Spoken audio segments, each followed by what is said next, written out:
people turn when they have lost everything? When a cruel catastrophe has taken everything they loved and cared about in life? Where do they turn when they're in despair? Oh, they party rock!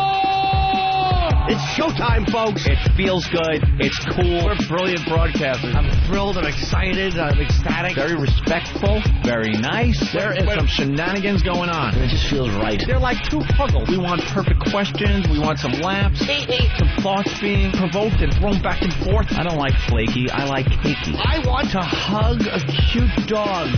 How fake was that? The name of this radio show should be The Happy Idiot and the Sullen Douche. Two total dorks. Am I listening to a radio show? Two DJs and a tranny lover. That's what this program's about, mister. Only creeps listen to this program. Yo, boys, what's happening, man? Turn your fucking radio down!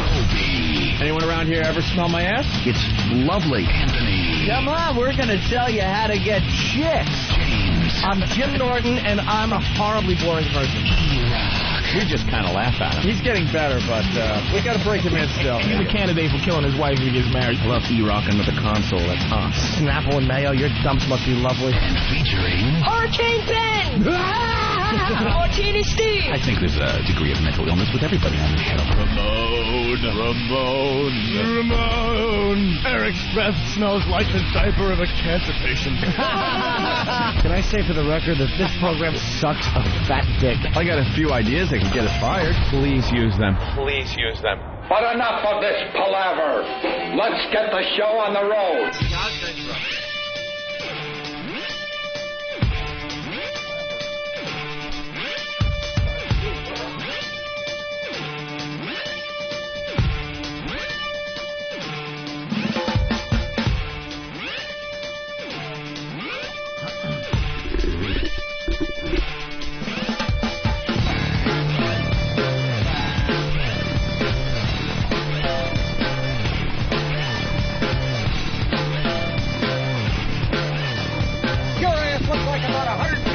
The Jew bubblegum pile, you know that? Say it, sir! Open your mouth! They're paying for it, you eat it! I'll bet you're the kind of guy that would fuck a person in the ass and not even have the goddamn common courtesy to give him a reach around. Your days of finger banging, old Mary Jane Rosenrod, through her pretty pink panties are over.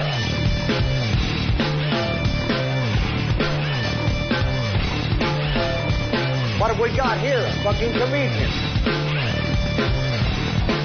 Well, any fucking time, sweetheart. And welcome to the Opie and Anthony program, Day 2, Washington, D.C. Sarge is angry. What happened? Why does your mic sound really bad? Well, because they've tested it 800 times, and it still sounds like shit. Sounds worse than it did yesterday. I can't even hear you. I can't hear me at all in my headphones. There's this weird echoey, reverby thing, and it's always my fucking mic. I love coming here and everything, and I heard that the mics were. You might as well not even talk. Like 8,000 times this morning. How could this be like a reasonable thing? That's getting better. That's better. What happened? Whose fault? I want someone to blame. Yep. Derek. Derek's fault. Why are they pointing at Derek? Everyone pointed at Derek. That's much better. Thank you, sir. I cannot wait to get back to New York, where we can control our environment. Yeah. Where we don't have to wait and wait and wait and wait for people and wait for papers and wait for this and wait for that. You know what Derek has proven himself as? You know when you were in junior high and you would like the best kid in junior high, and then you step up to high school, you just can't cut it? Yep. That's pretty much what Derek's done. And you realize he's a queer? Yeah, that too. Was it really Derek's fault? Had to be. Derek's screaming no. And Ben's saying no. Who changed whatever it was that wasn't changed? Who did that? Don't even ask questions anymore, Anthony. This radio thing has become so complicated. It's beyond our comprehension. It really is. There used to be a day you just turn on microphones, pot them up, and you rock and roll. Now there's all sorts of codes and passwords and data you gotta enter. It's nuts. You gotta reprogram the board. Right. Well, things like that. Recode it. I lost my phones just before we went on the air. Oh, great. I was watching the guy get the phones back. It was absolutely amazing. Just watching computer code going by. Yeah, computer code, passwords. It was just unbelievable. Any need for that crap anymore? I don't know. Well, the geeks are taking over the world. Let's go back to the old hand-built wooden box with the buttons on it. Clonk, you're on the air. You shouldn't. Hello. You shouldn't answer a phone with a mouse ever. The mouse click. It should just be a clonk. And then they crash. And then you hear that buzz of Opie's BlackBerry. It's not my BlackBerry, asshole. No. Whose is it? They put out a new BlackBerry asshole? It's not my BlackBerry. I want to see that one. The BlackBerry asshole. You just assume too much. It's not my fucking BlackBerry. I don't have a BlackBerry in the vicinity right now. I assume it's too much. Jimmy? I don't. Well, unless it's in my Do you have a phone apartment. or something on you? No. It must be Derek. Yeah, Derek. It's Derek again. Some of his gay friends calling.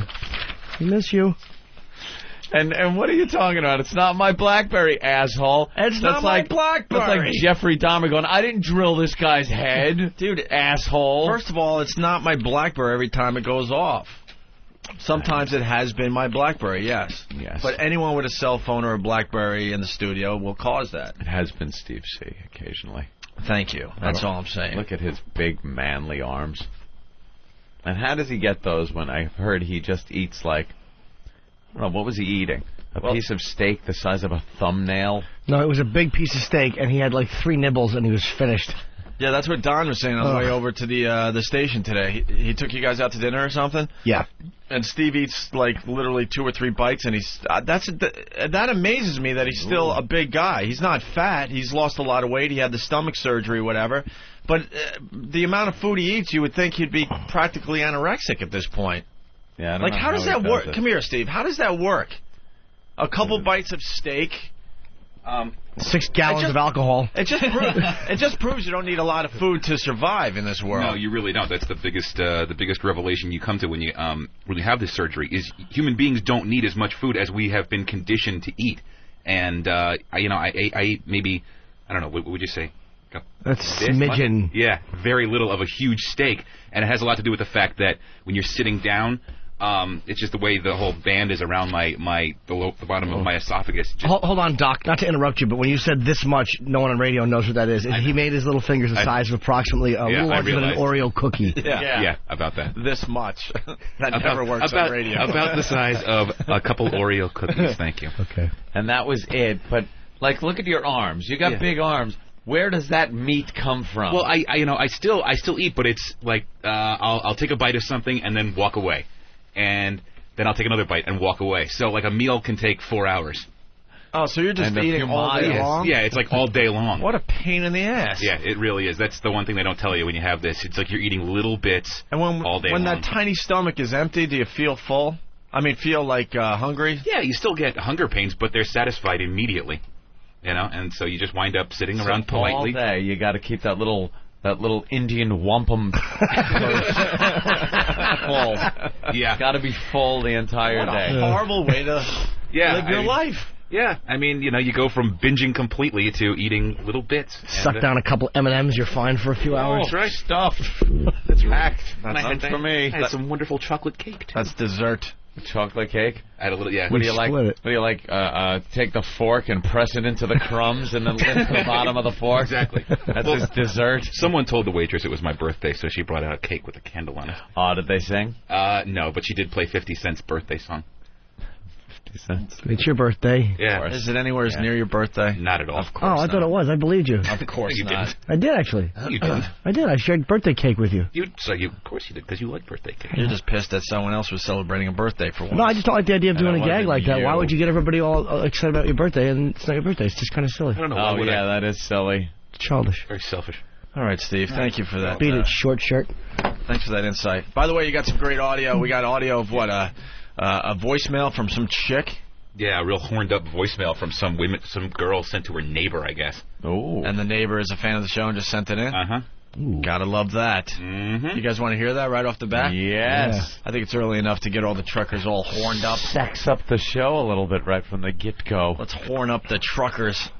They're all going to be driving with boners in a few minutes here. And I think they're queuing that up in the other office. We're going to party like it's your birthday. Drink a thimble of Bacardi like it's your birthday. Have a nibble of cake on my birthday. On my birthday. All right. He's a creep. He's giving you the finger. Ooh. Yeah. He eats like a bear even. Just have a few bites and walk away, and you know it's going to be there when you get back. Go forage. He wasn't giving you the finger. He was just showing you the portion of breadstick he was allowed last night. Why are you so mean? I walk out of the room, I get called a creep. Well, come on, you are a little creepy. Well, so are you. You have a little teeny stomach and a big porn collection. No one likes you. It's awfully hypocritical of you to be calling me a creep. I know I'm filth. All right. Fair enough. No one likes you. Everyone loves Steve. I like you, Steve. Thank you. I like you. My family likes you. I hope so. My customers like you. Yeah. That's where I was getting, right? Of course. Go have a sugar cube on me. Okay. Everyone that goes to Foundry Music likes you. All right. Nathaniel, you know he buys a Hershey bar and has to break it into those little sections and just have one. Just licks it for a couple of minutes. Ooh, delicious. Now I'll walk around a few miles and have another lick. What a lovely home he must live in, all half-eaten meals all around the house. The carpet's worn in a circle from that walking he has to do before another nibble. Pat his tummy so it digests and he doesn't just vomit all over the Thanksgiving table. And chanting dinner date. Who's going to carve the hummingbird this year? I'll have a drumstick. Delicious. Pan Dougal from Chicago. What's up? Pan Dougal. Oh, whatever. Pan Dougal. It's a mixture of the both. Okay. Well, Jim, yesterday, man, when oh my God, punching out. That was good. Well, he immediately started, and he had a flame out in his engine. So he went to something else, and his other engine flamed out. He saw he was going in, punched out. That man right now, beautiful canopy above his head as he slowly goes back to Earth, a safe man. Well, that's punching out, kids. He was bringing up something. A lot of people commenting that they're bummed that you didn't show that girl your hog at the end of the show yesterday. Yeah, are they? A lot of those people would not be bummed if I got dragged into Human Resources. So those people who are bummed, I'm sorry. I would love to have showed my hog, but... you think it would have been a Human Resources issue? So. You probably not. I don't think so. You're probably right, but you don't know, and I'm not taking that chance in this day and age. I mean, taking your dick out to somebody in the studio, I'm sorry, I don't know her well enough. If it was Dee Dee, I would have done it because I know her. It wasn't like she was screaming, I don't want to see it, and you continue to show it. You know? I think she wanted to see it. She's worked up. Been a while since she had sex. And I think you might have been able to hook up last night. No, I totally disagree. I wish you were right, believe me, but I know you weren't right. You're just looking through those defeatist little Jimmy Norton brown peepers. When you phrase it like that, you raise a good point, but that's how I see life. But there are times when I'm pretty realistic about chicks that want me and that don't, and that was just, she was nice, she was playing along, she was having fun, and she would have had wine with me, but she wasn't into it. I just didn't see it that way. I think she was a dirty girl, bro. I think you're right, but I don't think she was a dirty girl, and little alcohol, and she was open to the possibility. Definitely, yeah, definitely. It was because she didn't wait for me here. Like little things like that. She didn't say, well, email me. There was no let's contact somehow, no matter how innocuously after work. It was because you blew her off at every turn when you were face to face with her. Of course she's not going to be like, hey, here's my email, guy that just treated me like shit. No, I didn't. But she was like, come back and we'll have some wine at 7. What are you drinking? The XM Compound, that romantic little place behind Eric's office? But why don't you just go find her after the show and get some small talk going on? That would have been awkward and unpleasant, and she would have been polite just because we were on the show together. Like that awkward talk. I don't know, Jimmy. There are times I completely agree with you, but I just thought there was she was definitely... I think she wanted some cock. I think she wanted it. It's been a while. I think she wanted. Long time since she had it. Yeah. You were available, ready, willing, and... there's plenty of girls that come on the show and play the game, and then you're like, yeah, all right, you're just doing it for the radio. Get out of here, stupid. But I think there was something there. I don't know. I think she's all horned up and she's ready for some action. I don't think she's full of shit, and I don't doubt that she's a perv. I didn't get certain little signals a person will give you that I'm usually good at picking up. I just didn't get from her, so I kind of respected that. Little signals like I get paid first, sir. The ones Jimmy knows, the ones he picks up on, those subtleties. Well, they say little things like, "You want to take care of the gifts first?" The gift, the donation. They say it's a donation like it's a charity. It's the Get AIDS Foundation. Stupid. All right. Charity like it's helping the kids. That's what they. Well, maybe there'll be another shot at that today. I don't even know if she's coming in. We'll see. Yeah. Bill in New Hampshire. What's up, Bill? Good morning. Bill. How are you, Bill? Little Jimmy. Hey, man, thanks. All right. Hey, two things now. All Jimmy needed was a Jaeger machine, and he would have been all set to go. Yeah. But anyway, hey, that Al Franken thing, guys, yesterday, I hate to start the show off on Nick, but, man, that was the worst fucking 40 minutes of radio you guys have done in a long time. What happened? Why? What did you man, like? Anthony, you were fucking teabagging the guy. What the hell was that? Teabagging? I was bringing up the fact that Hillary is a joke candidate. What more do you want from me? And Al's not confrontational. Like, he wasn't being nasty and loud, so why be that way to him? He's just a little condescending. He's funny. I mean, he used to be someone. He was pretty funny yesterday. I like him. He was funny sarcastic. in a very subtle way, but he got some laughs out, and I don't know. I enjoyed the time with Al Franken. I got to tell you. And a lot of people said it was a pretty cool interview. Yeah. We get smashed. We get accused, especially me and Anna, being too far to the right. We smash the left all the time, and then we get a guy from the left on, and we get accused of not smashing him hard enough. Yeah. I don't know, guys. Right? He was just boring. I just didn't think you guys did enough with him. Well, that's too bad. Yeah. Other people thought it was pretty cool. So that's our hell every day. That's our hell every day. Some people love what we do, and others go, that sucked. Hey, that's all right. First time in a couple of weeks. You're owed that one, so just don't do it again, okay? We'll try, fella. Have a great day. Punch it out. Bye. So the worst thing about getting into a political discussion with someone like Al Franken, also, that's his entire gig on the radio show. So he's familiar with all the names involved and everything. I know a lot of the issues and what the people are saying, but I can't just pull names out of my ass. So when he's like, what Republican would win against Hillary? Like, I got a couple in my head, but I can't just rattle off 10 names of Republicans that could win against Hillary. I know they're out there.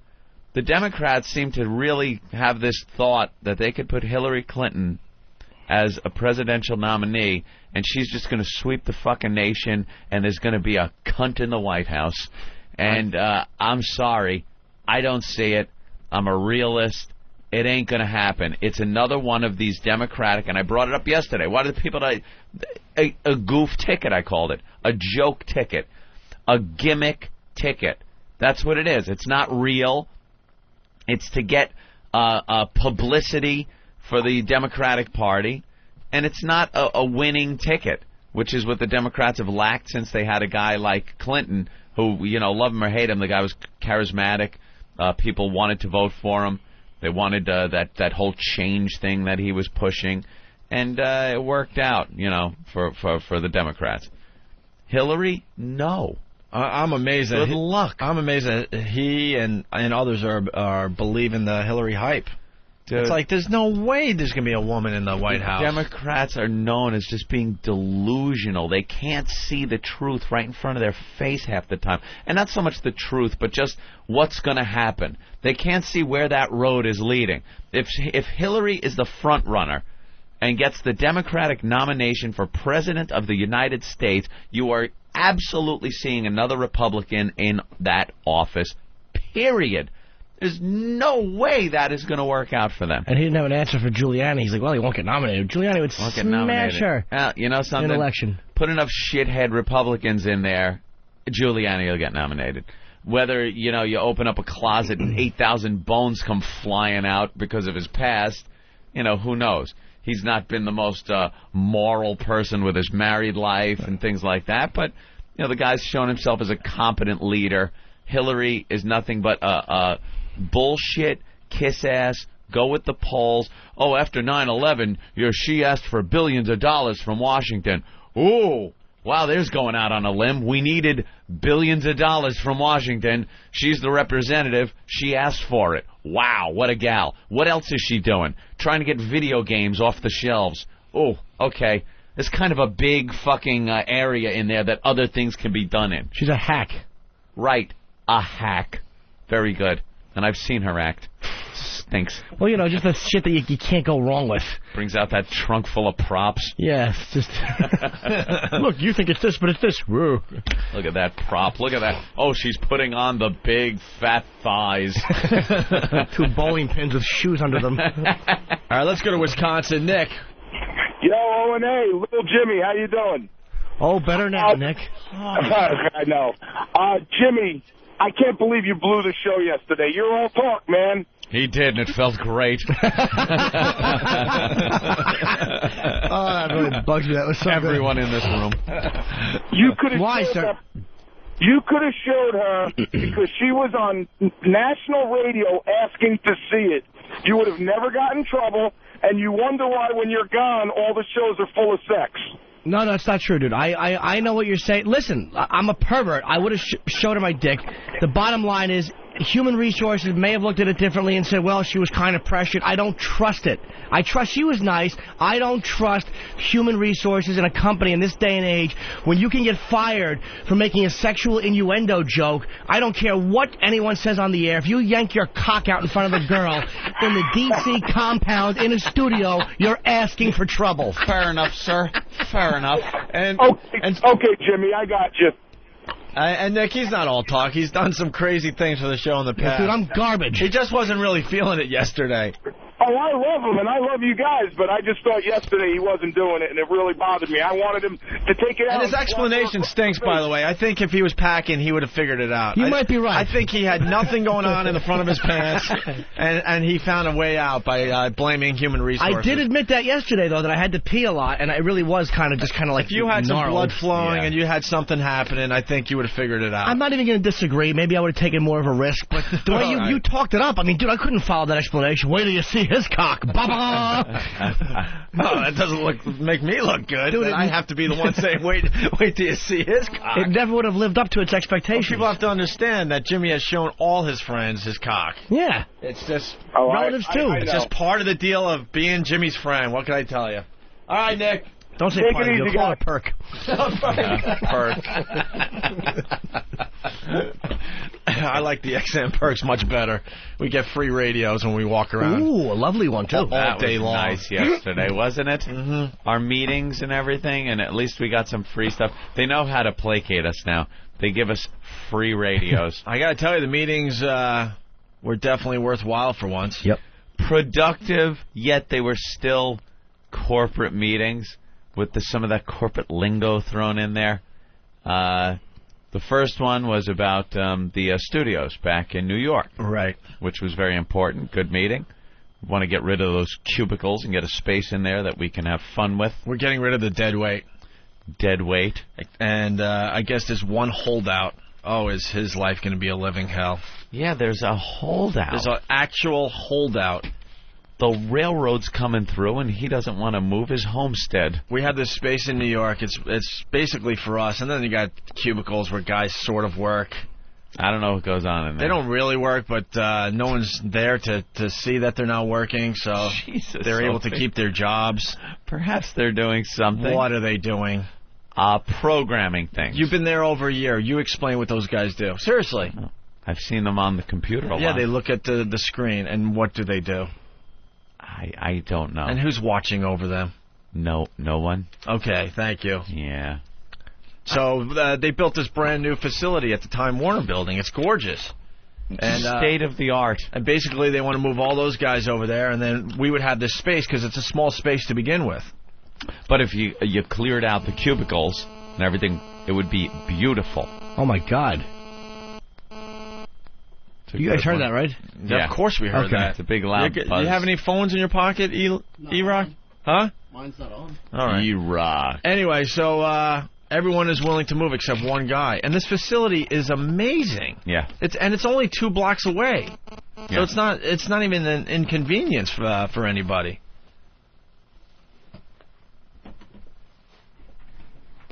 That's driving me nuts. They got to get the...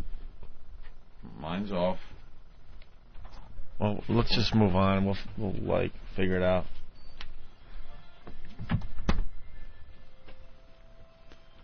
What is it? Hand signals going It by. could be in that room as well, you know. Yeah. We're all connected here, so if anyone has a phone or something in that other room or a BlackBerry, it's going to go off. So where were we? About the guy who won't leave. Yeah, so we found out there's a guy that won't leave for some reason. Yeah. Refuses to leave, I guess because his commute is very short. So, yeah, but the place they want to move him is much nicer, and it's only 2 blocks away. 2 blocks away. Is that how far it is? Yeah. That close, right? Really, really close. Just prove it, man. There's just assholes in radio. Always have been and always will. Well, listen, they think they're so much more important than anyone else. It's like, just move, stupid. No one gives a crap about your dumb show. If they can get the Jews out of the West Bank, pal, you're getting out of this facility. Well, we have plans for the facility, including a stage and a stripper pole. So I guess we're just going to have to build all this stuff around his cubicle. Well, I see. Kind of like those construction projects you see in the city where you get these massive buildings and there's one stupid holdout. Some dumb house that is about to fall down, but that person refused to sell, so you got to build around it. So that's one corner of the building is up on a leg, and there's an empty space kind of in the corner of the building, and the old crappy house is under there. Yeah. And the beautiful skyscrapers above it. Yeah, well, what we're going to have to do is the studio that he wants to use, which is that closet with a microphone, that's in a corner. And then he needs some kind of a desk, which should always also be right in that corner. And then that should be walled off. Right. In a very small little section with a door and no window. Yep. When he's in there, the door must be shut. And he can do his job, be in the studio, and we can have shenanigans and hijinks going on outside without worrying about pulling down curtains and shades, and things can be done in the big space that we're having built. But won't we need that? Which studio do you mean? Because you might need that studio. They're talking about making that now the soundboard area for where the band's. Yeah, we'll figure it all out. I mean, the point I'm making is it's just amazing that there's one holdout when they're actually sending him somewhere that's much nicer than our space. Our space is nice, and they've done a great job, designing it for us. But what they got at the Time Warner building is just unbelievable. It's a new building. It's a brand new facility. It's unbelievable. And we're presenting things that obviously, and I do love the guys that work here that engineer all the stuff, the equipment, and put it in, but they really don't quite have a grasp on the artistry we want to throw into the place.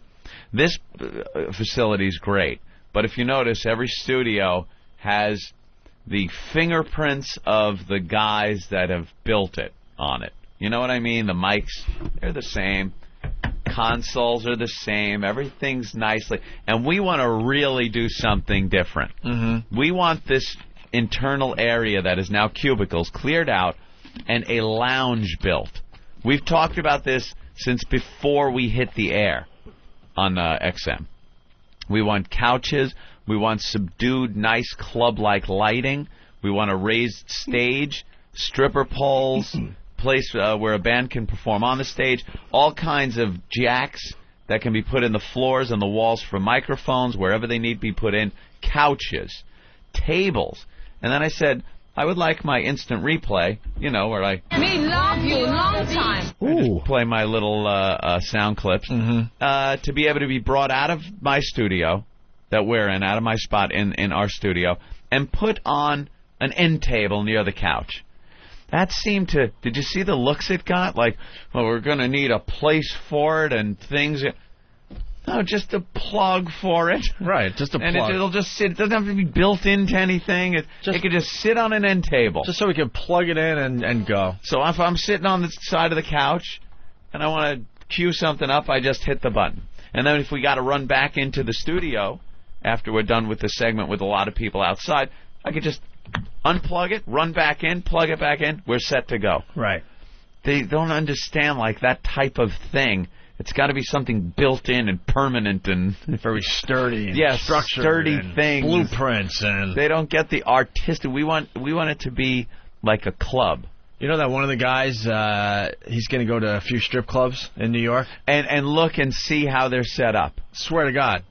Yeah. He's going to have an expense report that XM is going to be amazed by. We want dark corners with chairs and couches like a lap dance would go on there.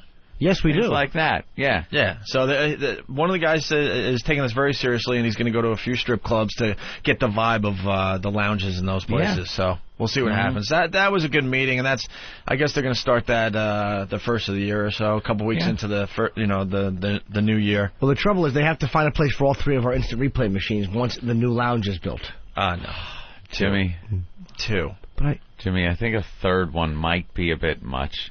And you've... hey, it looks easy. It looks fun. And it looks fun. But there's a little practice that goes with it. That's all. I like to practice. Maybe someday. Anyway, so that was a good meeting, and then we talked to one of the big head honchos from XM Canada. That was fun. Oh, that we did in the big conference room. That was more of a, hey, guys, psyched that you're now being heard in Canada. Just wanted to say hi.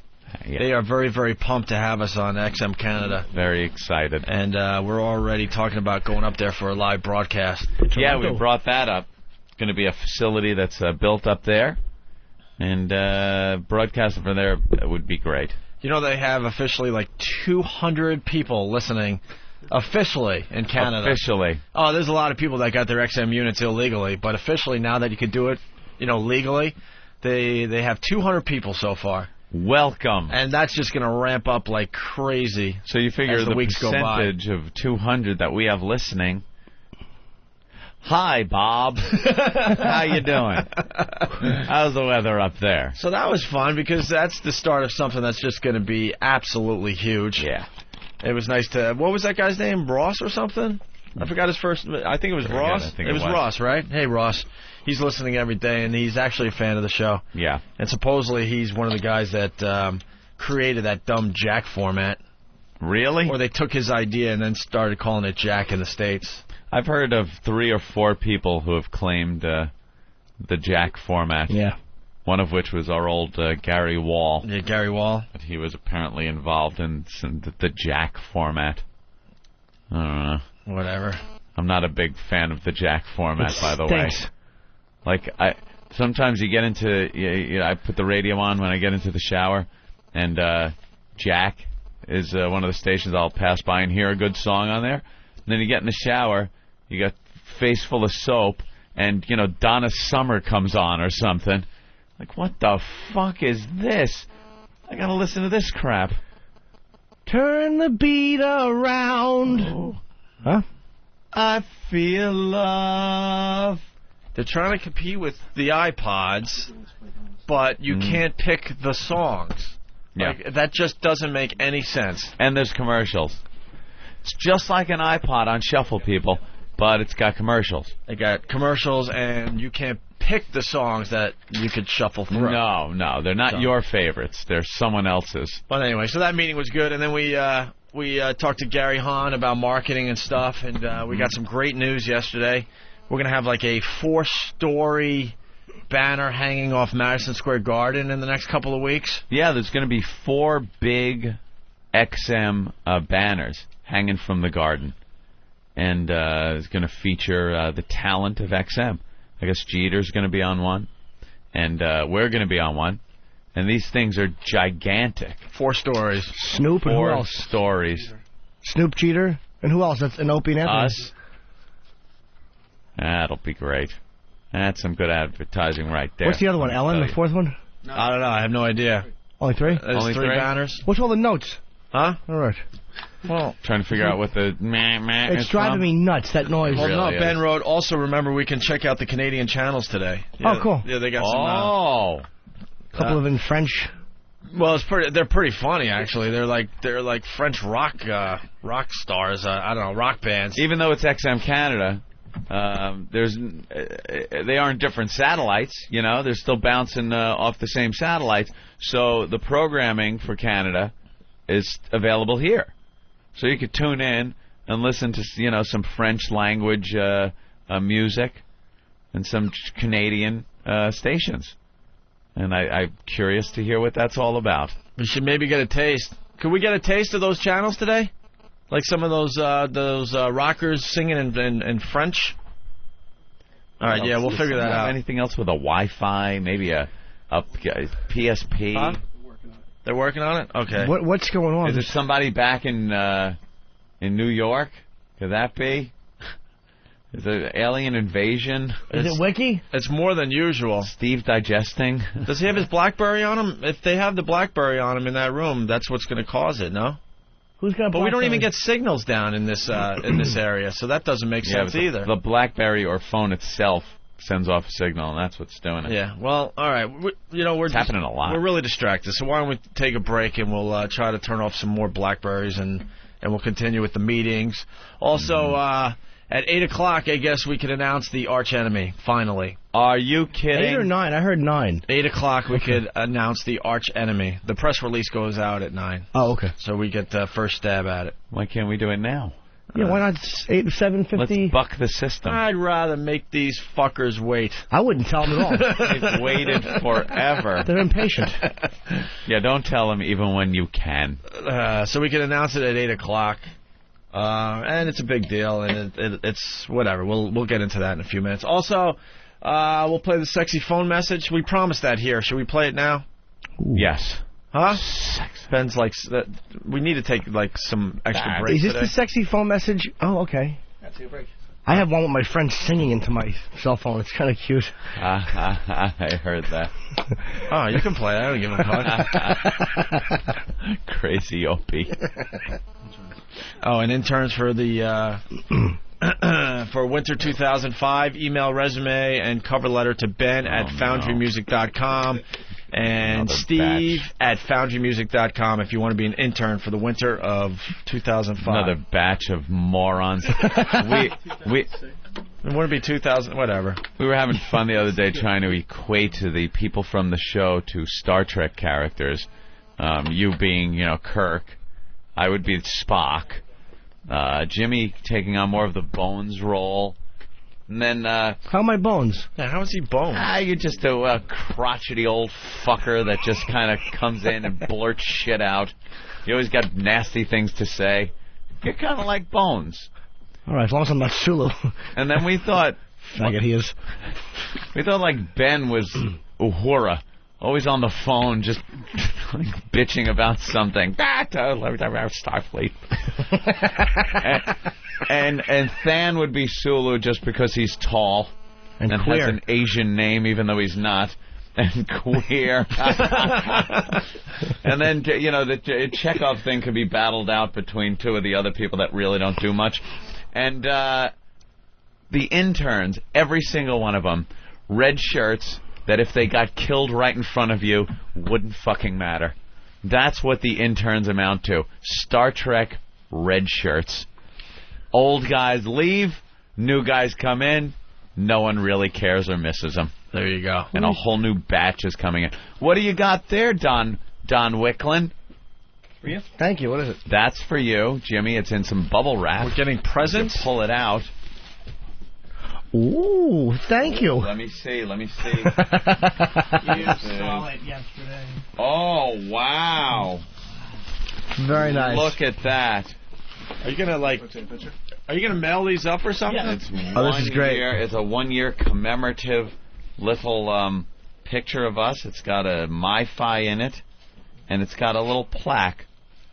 Presented to Anthony Cumia for 1 year of more gooder broadcasting on XM Satellite Radio. Wait, mine's different. Engraved in a beautiful silver plaque. It has a Wi-Fi. Very nice. This is wonderful. Yeah, take a picture of that and throw it up on the website. Very nice, Don. Thank you. Thank you, Don. You're welcome. Thank you so much. Look how appreciated we feel now. That's very nice. I guess it's cool. That's good. It's either this or a check. I'll take this. We're starting to feel more wanted by XM, that's for sure. Thank you, Don. You're welcome. Very nice. Mail us up to the New York office. We'll hang them proudly somewhere. I'll put that in my home. Yes, I'll hang that up in my my apartment. It's from Johnny for that part in the movie. All right. Take it away. The Canadian channel's ready? You guys want to take a listen to the Canadian channel on XM? Take it away. Yeah, I want to hear some of that. All right, ready, Dirk?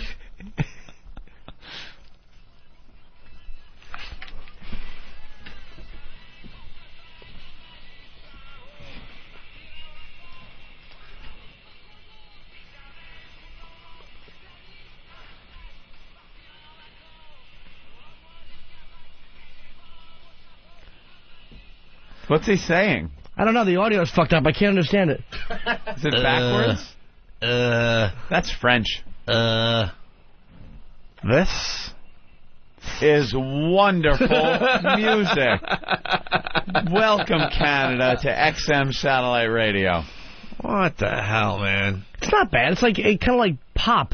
You Like should only 80s be pop. allowed to sing in English. I mean, come on. I don't know. What about 99 Luftballons? What's wrong? This is nothing different than Inagata Davida. Couldn't understand what he was saying, but it rocked. Wow, that was pretty good. I'm glad we got the end, because now we could hear a different song and see the differences. Oh, this is a different song? I think.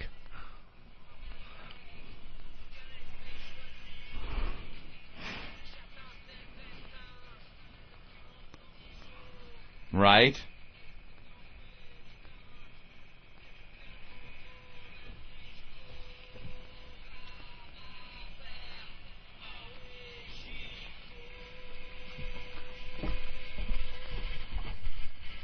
Oh. What do you think? I don't know. It's like a French Billy Idol. I mean, it sounds like pop 80s, Yeah. like rock pop in the late 80s. It's not bad. It just seems like they're struggling when they have to sing in another language. To you, he's having a fine time with it. He's smooth as silk. Does it rhyme? I have no idea, man. It just seems like it's a struggle. I don't took hear 2 if it years of rhymes. French. All right, what is he saying? Something fond. This is on Channel 100, Air Musique. Something like that. Musique. All right, thanks, Derek. Let me translate. Wait, it was something fond. Shut up. Someone's saying they can't hear it. Can't hear the fucking music. Oh, boy. Holy shit, just go to a fucking break. Make no mistake about it. These are evildoers. Yes. Blah, blah, blah, blah, blah. It's the Opie and Anthony Show, live from Washington, D.C. They have no justification for their actions. The Opie and Anthony Show. This is evil. Like sand through the hourglass, so is the Oiday virus. First, we should just reintroduce ourselves with Twato.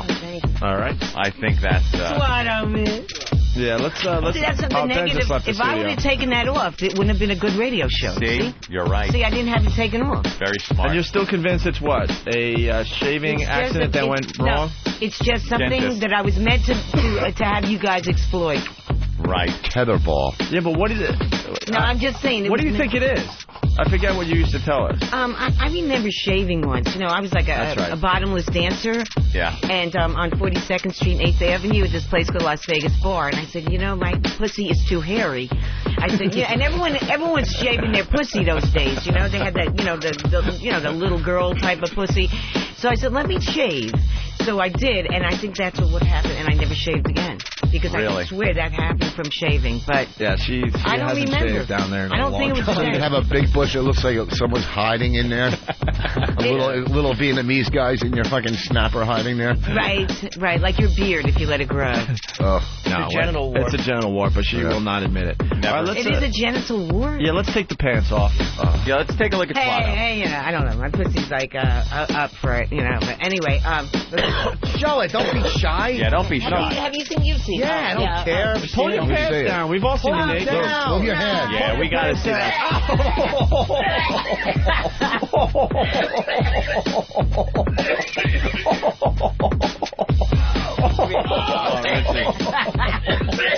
Richard's throwing up. Richard's throwing up. It's gotten bigger. It's gotten bigger. Oh, you should see like Gene Wilder. It looks like a brain in a jar in a lab. Oh, Rich threw up. Show me again. Oh, Jesus. Yeah, Rich, look, boss, come on, look. Boss, look at it. Look at it. Look at it, Rich. Have it tattooed. He's gagging again. No, it's really a heart shape. Remember Valentine's Day? I didn't know heart. Oh my God! What the fuck? What is that? Jesus, put an APB on that fucking. Rich can't take Rich, would you suck that into your mouth really slow? Oh, Jesus Christ! Somebody actually sucked on that. Somebody's fucking that? It's like a speed bump by the pussy. I haven't had sex in a long time. I can't imagine why. No, Look at that thing. Really? Mr. Paulo sucked on that. Who? Paulo, remember Paulo from Ron and Fez? Yeah. That fat guy? Yeah. With the fat stomach? He got on his knees and he sucked on... He did not. He sucked on Twatto. I sucked his dick, but he didn't suck Twatto. Isn't there one in the back door, too? Yeah. Yeah, you have a hemorrhoid. Yeah. She's happy about this. Her pussy looks like a rubber glove hanging, and she's happy. What can I do, Rich? What am I going to Get kill it cut myself? off. No, That's what everybody does yeah, with but those. then I couldn't be on here and expose it. You could take it around in a jar with you. Yeah. Just no. I mean, I like it. I like my Twatto. Opie and Anthony, the virus is spreading.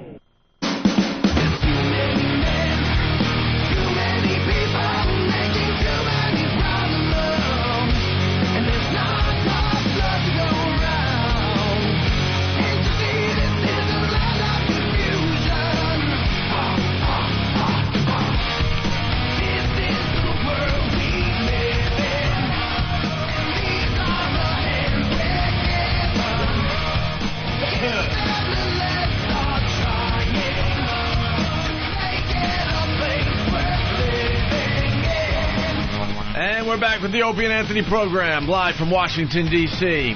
Day 2. The One virus spreading across America, now being heard in Canada. The world, Opie.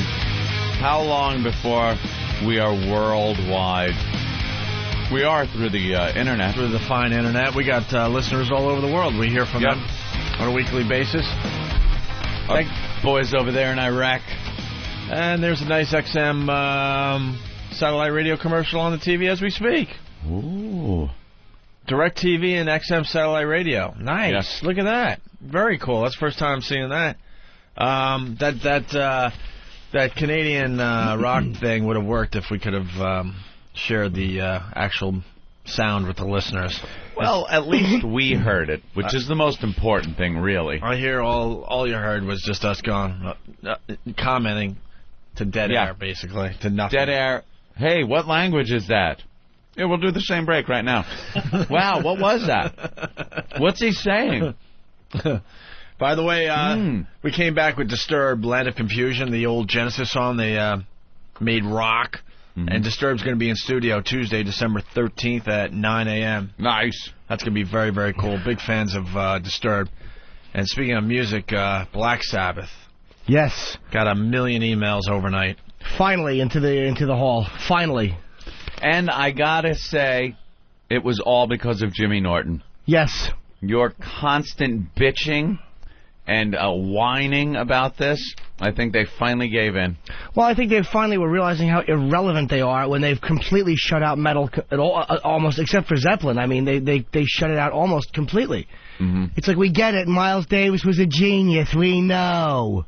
And he was great, but it's like there's other forms of music besides that. What's wrong with Miles Davis? Nothing. What I'm saying, make it sound like... No. What I'm saying is that's the only thing they recognize is a certain attitude in music.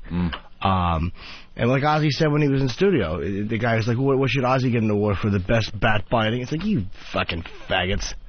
Good for Sabbath. They deserve it. Weren't they saying something like, though, if they are offered, they'll tell them to go fuck themselves? Or... I don't know. I would love Sabbath to turn them down. I don't expect them to. I bet you Ozzy would be comfortable turning them down.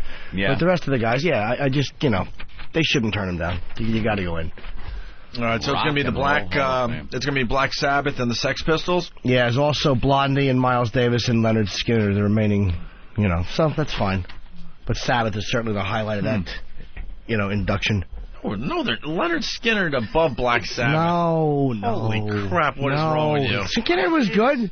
I agree Black Sabbath is above Blondie and the Sex Pistols. The highlight I'm saying is Sabbath over Leonard Skinner. No fucking way, dude. They wrote very good. Sweet Home Alabama is a fantastic song. So is the Ballad of Curtis Lowe. And look, we got a real expert that has just entered the studio to talk about the Rock and Roll Hall of Fame and Black Sabbath and the Sex Pistols and Skinner and Blondie and Miles Davis.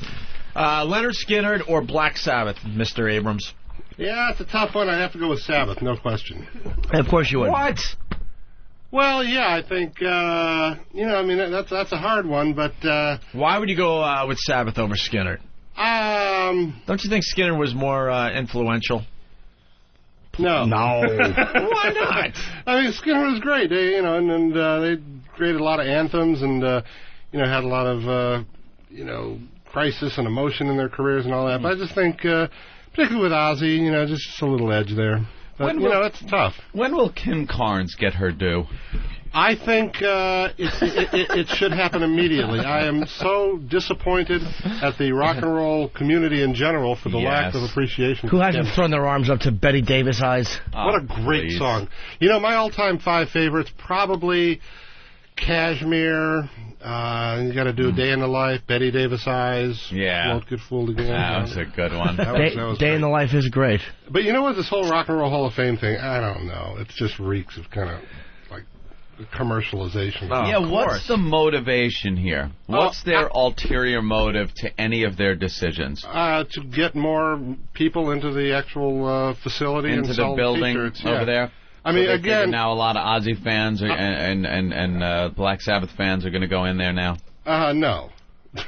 Now, Jimmy, I know Jimmy did not want to go. I refused to go. Refused to go. I didn't go because it just seems to me like Rock and Roll Hall of Fame. I would do nothing but throw a Molotov cocktail at that place. I am disturbed by the whole concept of it. I mean, the idea is right. Go with that? Not me. I don't know. Now would you go? I don't know. I'll see how it goes at the induction.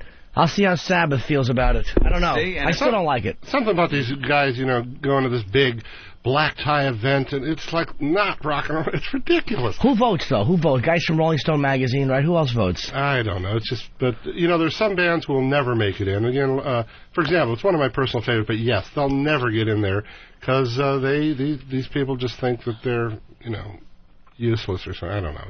It's Moody Blues. Good. Yes, well, you know what I'm saying. Yes. Come on. What can I tell you? No, the early yes was pretty look, we'll go on the car later. No, not that era. First 4 albums, I mean, they were... Bands lose my attention after 9 minutes, okay? No. And Yes had many songs that went over 9 minutes. But did Freebird lose your attention?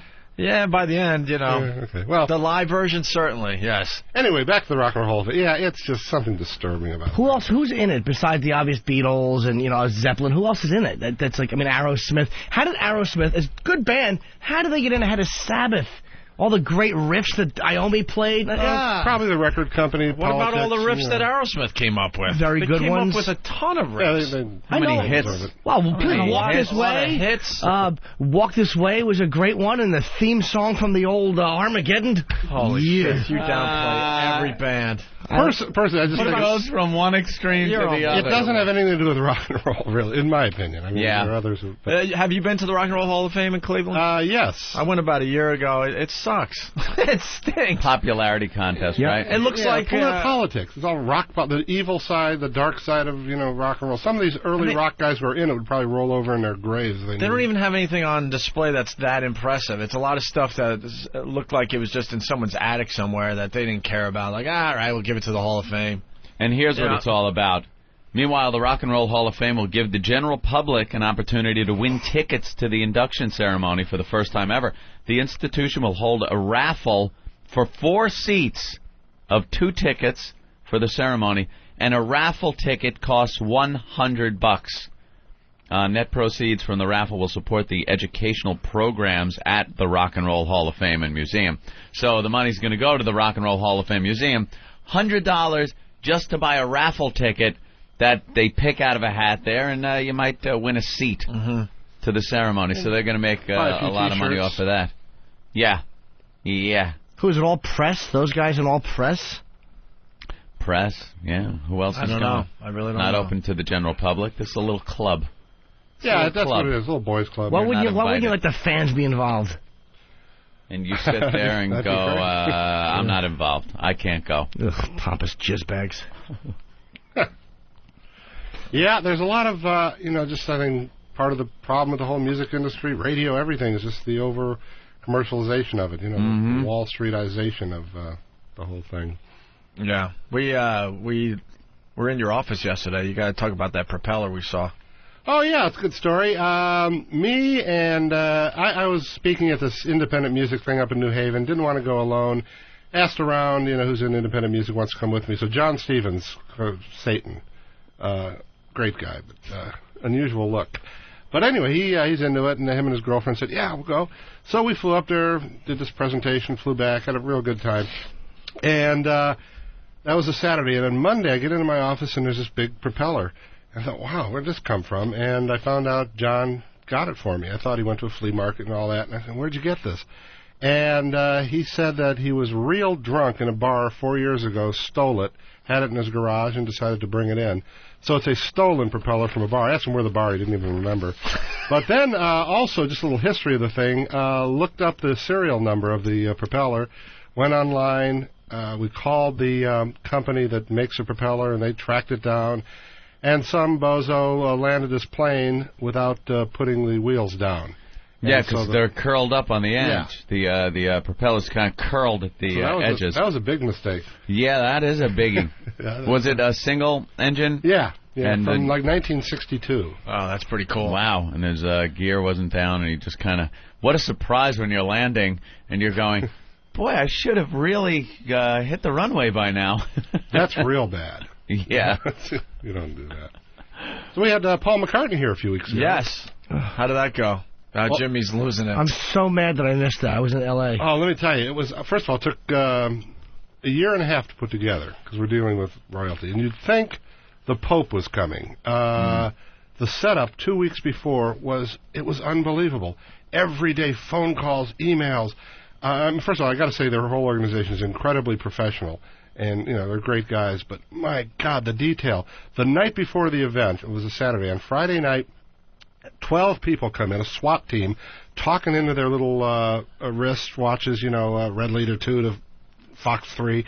And they're sweeping the place for security and all that. And they look at the piano stool where Paul was going to sit. And, oh, my God, this won't work. No. Deal's off. Wow, what's wrong? There was a leather trim on the piano. Oh, boy, yeah. So we rushed out, got a wooden one, and that was fine. Then Why is he against all animal usage? Oh, my goodness. Good for him. Good, Paul. And then that's he's into that. Shut up, Jimmy. I'm starting to get into that, but go ahead. You are not. Yes, I am. You are not. No, I really am. I'm telling you. Good for Paul. And that's his wife having influence. I know. On him, right? I agree with them. Both Good. wives, the old one and the new one. Right. Then they went into the green room and saw the leather couches and completely freaked out. I'm about to throw the deal out the window. And then we got these big guys to come in, and these things were bolted, pulled them out, and then brought cloth ones in. And then the rider was interesting, pistachio nuts, but must be farmed in Bolivia because they don't use animal fertilizer. Lighten the fuck up about the goddamn animal. Good, Paul. It was unbelievable. Then the next day, finally we got through that, and just, nightmares of logistics with these guys. And the next day, he goes on at 4, has to be out at 5, exactly, for sound check. And there were all these rules, nobody looks at Paul, nobody talks to him, no eye contact, all this sort of stuff. And that's probably not his, that's just his people. Well, yeah, and they're protecting him. But anyway, it's 3 o'clock, and he's coming in from Dulles Airport, which is like an hour and a half away. It's raining, everything. He took a plane? He took a private plane, yeah. A plane which runs on fossil fuel? That's a good point. It's made from fucking animal. You want to go that? You get in a Conestoga wagon and go to your next gig, Paul. I'll bring that up. But we're freaking because we thought he's never going to make it. This thing's not going to happen. At 20 minutes after 3, 20 minutes later, 7 police cars pull up. And they're here 3 blocks away, and police escort. They escorted Paul from Dulles, walks out, greatest guy in the world. From, don't really talk to him, don't make eye contact, to, he's hugging everybody, and, hey, mate, this. Was he taking pictures? They wouldn't allow. They had their own photographer, and they took plenty of pictures. And he was like, "Hey, come on, get us a picture." And he was no film in the camera, probably. Actually, just saw the snap, pictures. snap. You'll never see him again. And he was amazing. And then when it was over, it was like, phew. But I mean, again, his team is real professional. But you'd think the president or the Pope with the wristwatches and radios and take him to Peter Luger's. Well, he's already been shot. I mean, one of the Beatles has already been killed, so I guess, you know what I mean? So it's not like it's a crazy thing. It could happen. I mean, obviously there's so many loons out there. Good for them. Yeah. He's a sir, too. I guess he's bigger than the president. Yeah. Way bigger than the president. God, I wish I could Sells have been more here. records. Good for him. He doesn't fuck with the animals. I like that. No, you don't. I really do. I'm starting to like PETA. What did you eat last night? Animal. Right. I'm not an activist. I just hate people that wear fur. I fucking hope that you get What about burned. leather? Yeah, I wear some of it. Then what's the difference? I'm not saying I'm not. What's the goddamn difference? Leather has become like belts and stuff. The things that I just wear out of necessity. I don't have. You know how I dress. I don't wear particularly fashionable clothes. I don't wear stuff to be fashionable. Leather's practical. Have you had Nugent on the show? Oh yeah. Yeah. But even Ted Nugent, he shoots animals, he eats them. That's fine. I'm not talking about a guy who lives off. Wait, you're not kidding? No. It makes me physically sick. Oh, Nugent? I got some Nugent stories. No. What makes you physically sick? We're onto something here, because we thought he was actually kidding about this crap. I'm not an activist, but when they abuse animals for fur, it really annoys me. It really annoys. It's just arrogance, and there's no need for it. No such thing as abusing animals. Yeah, they're all when right. you're using them. No, they're lovely. We are. You know what we are? Top of the food chain. I know. Masters of this planet. Until a big shiny ship comes down and decides that we are tasty, we are going to be masters of this planet. I eat meat, so I'm not saying that I'm a vegan. Fur, leather, meat, all right there for our picking, my friend. I don't like it. I don't like the way they treat them. I don't like the way they beat them by their little feet. It's just cruel. I hate bullies. Beat them by their feet? That's how they knock them out. They grab them by their feet and they fucking smash their heads. But that's what they do with the chickens you eat. I know. I can't even argue. Those are You know how we do it? We put a little thing in their assholes which zaps them, which I know can be hot in certain videos, but there's no need to do it. It's just unnecessary. For what animal do we do that with? I don't know. I saw a video, one of those PETA videos. Do you know how many chickens and things have to be killed to feed this country? A lot. Do you know how long it would take to go, lullaby, go to sleep, little chicken, go to sleep. And then once his little eyes shut, what do? You hold his little nostrils and clink his beak shut? I'm not talking about that. I'm not coming off as an activist saying don't eat meat is murder. You want every chicken to be put in a little car seat and rolled backwards in a minivan into a lake? 5 little chickens in a tub? In a tub? Rub-a-dub-dub? No, I'm talking about these fucking cunt models that are wearing fur like Elle Macpherson. I hope she is raped by a fucking cow. First of all, I love the horse that killed the guy with his dick. Good one for the animals.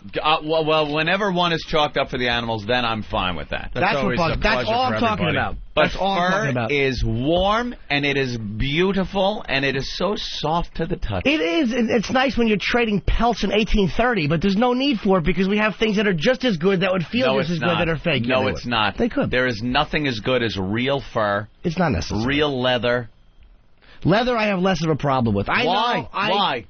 Because I'm not coming off from this is right and it's absolute. I'm not saying I don't use certain animal products. I'm only saying because a little mink is a cute little guy. Fuck him. I don't even care about minks. Sticks his tongue up his nostrils in the field. No, well, part of it, yeah. No, I don't care about that. That's shit. what it is. I don't care about the minks. I just don't like the brutality that goes into it. So some fucking twat can run around a club in Miami and look. It just makes me want to bite their fucking faces. It really annoys me. Wow. Really bugs me. I had no idea. It bugs me. I had no idea about that one. No. But Jason makes a good point from yesterday. Let's say hi to Jason. Jason. No, he doesn't. Jason on Long Island. Hey, morning, guys. What's up? Let me get this right. Is this the same Jimmy who suggested to you, Anthony, that you put a puggle in a burlap sack and hit it with a ball-peen hammer? Here's the difference, dude. That's funny and hot. And I'm not wearing the puggle. I'm not saying you shouldn't kill something for shitting on your rug. Tony in Brooklyn. Jimmy, you've turned into yes, sir. What? No, stop, dude. We didn't hear you. You're an L.A. faggot, Jimmy. Oh, stop. I've always been like that. My first act of bravery in my life was saving a cat from a bully. No, I've always had a problem with that. What do you mean you saved the cat from a bully? Yeah, this bully in the neighborhood was putting a cat in a little box with nails, and I saved it. Leave him alone! I don't like it. It's bullying. It's just something really arrogant about it. It's always annoyed me. I don't like cruelty to animals. It drives me nuts. I don't like, seeing somebody kicking their dog's liver, things like that. All right. Upsets me. But when it comes to our human survival and our human comfort and experience as as the top of the food chain, I'm all for it. Herd them up, shoot the bolt through their heads. Let me see the skin. I want the meat.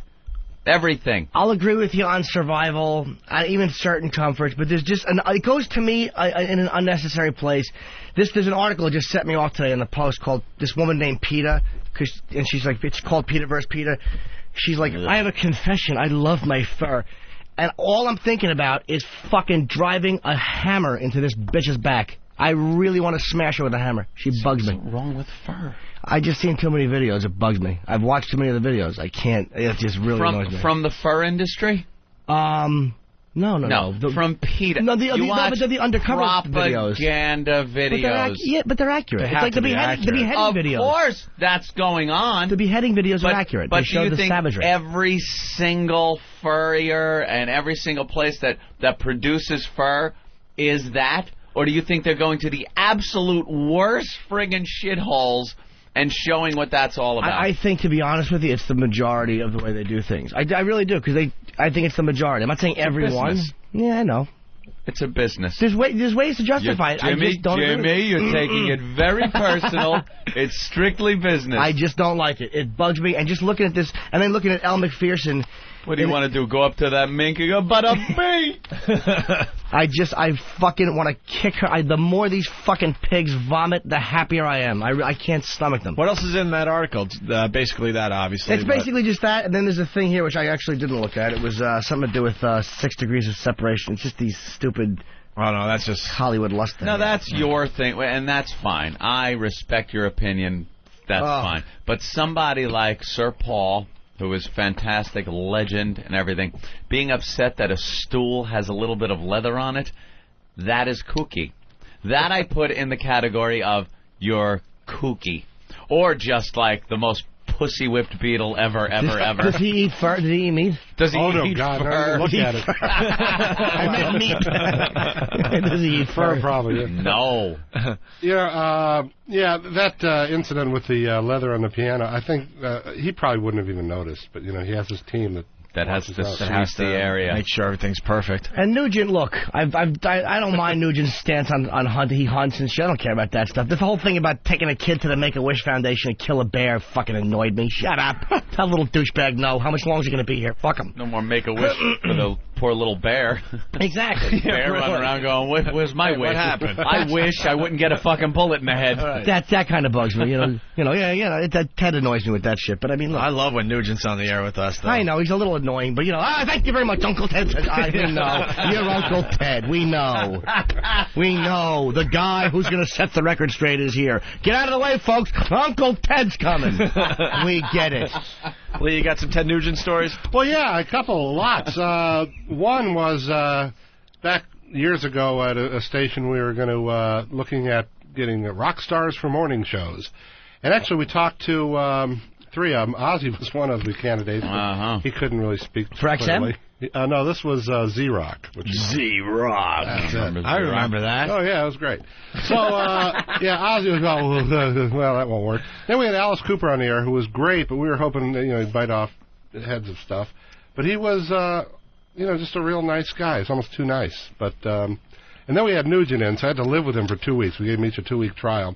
First thing he does when he gets into town, goes to his hunting buddies to shoot elk, brings them to the hotel, puts them in the freezer so he can have fresh meat to eat. Problem, Jimmy? Every day when we got off the air, Okay. There'd be 30 cops there. All, Ted, come with us, Fort Worth Vice. We're going to bust some assholes this morning. No, Ted, come with us, Fort Worth Pussies. We're Richardson, Texas Police. We're going to do some drug things and really get some of the vermin off the streets. It was unbelievable. They wanted Ted along? Every day. When Then they're busting people. after the thing, we were trying to Embarrassing for the perp. put something together. So I went to his house, and his manager picked me up. He lives in a compound. It's right out of Apocalypse Now. Compound in the middle of Michigan. His manager picks me up in Detroit, and we drive out there. He says, well, we're having lunch with Ted. And, oh, no. You know, so we're going to eat what he just killed that morning. I was freaking the whole way. I didn't want to insult him and not eat, caribou. Fortunately, he cooked fish that morning. But what was really interesting is, I mean, he's unbelievable. He's like, thinks nothing. First of all, he's dressed in army fatigues, has a sidearm, a knife in his boot, a machete in his back. He's armed for the war. This is at home, just hanging out, relaxing. He thinks nothing of it. Just walks over to the this panoramic patio that overlooks the lake and all that. Grabs a gun, just starts shooting birds, hits all of them. Boom, boom, boom. 8 birds, whatever. And then told a story about how this is kind of cruel, but weirdly funny. He saw a cat. I'm gonna shoot I can't do that. Why not? Well, once he came back from vacation and saw a cat walking around the house, ran into the house, blew the cat away, just bam, point blank. And then his wife kind of freaked out and said, that was Buffy. We were house sitting it for our neighbor. And everything in his house is made out of, he doesn't smoke or anything. There's ashtrays made out of skulls of baboon he nailed. But, I mean, he's just so passionate about it. But also, one of the great things about his house was going on a Humvee ride with him through his private jungle. And he doesn't care about anything. He's running over trees, and it's just really surreal. He's more reckless than just an environmentalist, like he likes to present himself as the hunter environmentalist. I think Ted just likes destroying shit. Well, he hasn't bought his own little place where he can just run shit over and shoot anything on his property. He has an opinion on everything, but it all gets back to hunting. It's what do you think of the baseball strike? They'll go on about the baseball strike. These guys are overpaid, bastards. If they would hunt more, they finally got into why baseball players are striking because they don't hunt enough. Yeah. Which is just as kooky as Bernie Getz, who says that if everybody was vegetarian, there would be no wars and everybody would be peaceful with each other. So there are a lot of countries that are heavy vegetable that are warring. Yeah, exactly. And how about this? When Bill Ward and I are supposed to do a little rock show together, I'd like to know when that's going to happen. That's right. Bill Ward agreed. To set that up. Bill Ward agreed to do it. Bill Ward and Jimmy Norton doing a little show for XM. Oh, yeah. It's like a 2-hour or whatever thing on one of the rock stations. Oh, come by after you get off. We'll talk. I can't. I have to go on a train. Oh. Head back to the Big Apple, as we say. I see. Let's talk tomorrow. We'll get that going. Absolutely. I'd love to, if he wants to do it. And Lee was also featured on The Apprentice with Eric that Logan. Was pretty bizarre. You got to say, I think, 2 words. No, it was it says no words. There were subtitles, though. Oh, that's right. What was weird, though, is we taped for 2 days, and I was thinking, man, we're going to be all over this thing. And then, so like about a second and a half with a subtitle. And then, but did get to meet Donald, who was, he reminded me of the business Terminator. Like if you picture the Terminator walking into a room, has his presence. He had that same presence, except instead of like destroying things, it was just business. Yeah. That was pretty cool, though, the whole thing. We liked talking to him a couple weeks ago. He was I heard that. He was a good time. Cool. The guy is all about business, though. Like I can never imagine what point in a relationship with this guy where you would finally talk about anything but his millions of dollars in buildings and anything else, Yeah, he's got a lot of that. Has them all in his pockets like so many nickels and dimes. Yeah. That'll let us draw from the well. Let us wet our beaks. Very good. There was something else I wanted to ask you. Oh, we were talking about the Jack format and all that. Let's. Lee Abrams loves this stuff. I mean, commercial radio is just becoming a joke now with the Jack format. Oh, it's hilarious. It's actually funny. It's that thing is what I call focus group format. They get a focus group together, a bunch of people, and they say, we want more variety. So they say, okay, we'll create a new format with more variety. But it's the same bullshit. First of all, they're lying. We play what we want. No, you don't. You're playing what your research list says you should play. That happens to mix, the In Excess next to Andy Williams. And then, we play. There's no we. You don't have any DJs on the air. What's this we shit? Right. And then they just won't cut the cord. You hear their production, their sounds they do between the songs. It's still the old 1978, 30-year-old Star Wars. Pew, pew, with the angry Jack. We play what we want. I'm pissed off. Like lighten up with the Star Wars and the pissed off shit. And then, they talk about how revolutionary. There's nothing. It's just like, it's bullshit. And I think it is the right idea. It's okay, want to try something that's, but they commend it for that, but they just won't, again, cut the cord from the old way of radio, lying to listeners with big voices. It's just, God. And their whole thing about how they're so progressive and adventurous and we're throwing out the rule book. No, you're not. There's probably more traditional research put into those jack formats than anything else. But here's the thing that really gets me. I just can't believe this. The sheep concept. It's like, okay, station starts a jack format. Great. At least they're trying something new. Then all these other stations try the same thing. Okay, fine. But they all call it Jack or Bob or Steve or Mike or Chuck. It's like, can't you come up with another fucking name? I mean, geez, how about, Radio Bizarro, anything but Chuck, Bob, Steve, Mike. And I've actually seen these press releases, taking the Jack concept to the next level, rethinking it, revolutionizing it, introducing Bob. What the? It's unbelievable.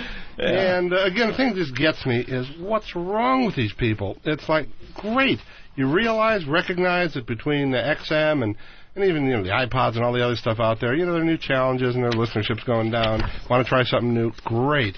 But it's, for all the wrong reasons. They go 30% of the way, and they maintain that 70% just bullshit that's gotten them in the same place they've been in. So. There's just a fear of really doing something different. Yeah, totally. They fear for their jobs. They fear for, if something falls on its ass, and it was their new idea that isn't one of these things that have been tried and true, then, you're fucked. And they'd rather not take that chance. Won't cut the cord. Same attitude on the air, same...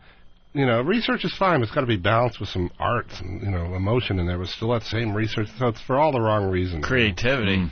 Yeah, that'd be nice. And that would be real nice. But, from a purely business standpoint, it's a cheap format to run because you don't have to hire any DJs. And right. You don't have to think very much. It's like... all Jack and commercial radio is just a disaster. It's and sad. Lee helped build the whole FM, rock station thing. And what it's become, it's pretty sad, right? But it's great for XM. 20 years ago, we may not have had this opportunity. Now it's like, it's kind of like when FM came in the 70s. The timing was so right because AM was really, living in the 50s and too many commercials and choices, blah, blah, blah, gone forever. And FM came in just at the right time to give Hendrix a place to live, and Black Sabbath, and and now it's the same thing. FM is running off a 1973 playbook, and the timing is so right for something like XM, and that's part of the magic of it all. Very good. Well, it's Lee Abrams, everyone. Well, thank you very much. Flags for being here. Hey, no problem. Wonderful to have I'm going to go have some bacon. I had some this morning. There's just a vat of bacon back there. I had a couple pieces. Of course you did. Bacon. If it wasn't for my acid reflux, I'd probably eat more. But, Lee, the things it does to me. Yeah. All right. Where'd you pick it? The bacon tree, Jimmy? No, I don't. Or do you know that they sliced that off a pig that squealed his last squeal when they slit his throat? I only eat meat from animals that have died of natural causes. It's going to be a little chewy. I don't like eating lobster for that reason. I feel bad for it. It's like, I know they kill animals. I know it's whatever. But I just don't like the idea they got to throw it into a pot. Fucking, can't you just knock it out first? How hard is that? Clunk Who knows where its head is? I don't know. Take a little hammer and go, what, you asshole, that was my back. You have to give these animals drugs, just like drugs. Really I don't want drugged food. Like, knock them out. That messes up the taste. That's why they don't want to do that stuff. Imagine having to sit there and wait for some kind of drug to kick in. Yeah. Give them some kind of a funeral, and then what? Put them in the pot? Good point. Let's go to Derek in Georgia. Derek. It's Eric. All right, it says Derek on the line. Sorry, Eric. Okay, it's okay, guys. Hey, how about two things? How about telling us who the fucking arch enemy is and play the horny girl? For God's sake, you tease-happy cockmouths. All right. I'll punch it out. All right, we'll do the horny message right now. That's right. We got this thing that came in. Steve finds the best audio online. Oh, you're leaving for this? Oh, no, I'll stay for this. What's the matter with you? Why, you don't want to hear some girl like... Lee. I want to. I'm here. Being all horny and I've shit? got to go work on that Kim Carnes thing, but... My favorite part of Betty Davis Eyes is when they start doing, like, the knocking the blocks at the end. I just chill. Everyone's favorite. All right, hit that, Nathaniel. No, it's not. That's the right one. That was chicken fucker.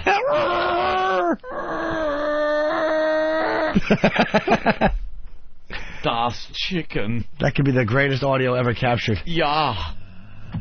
That's good. Leicht. You got it? All right, here we go.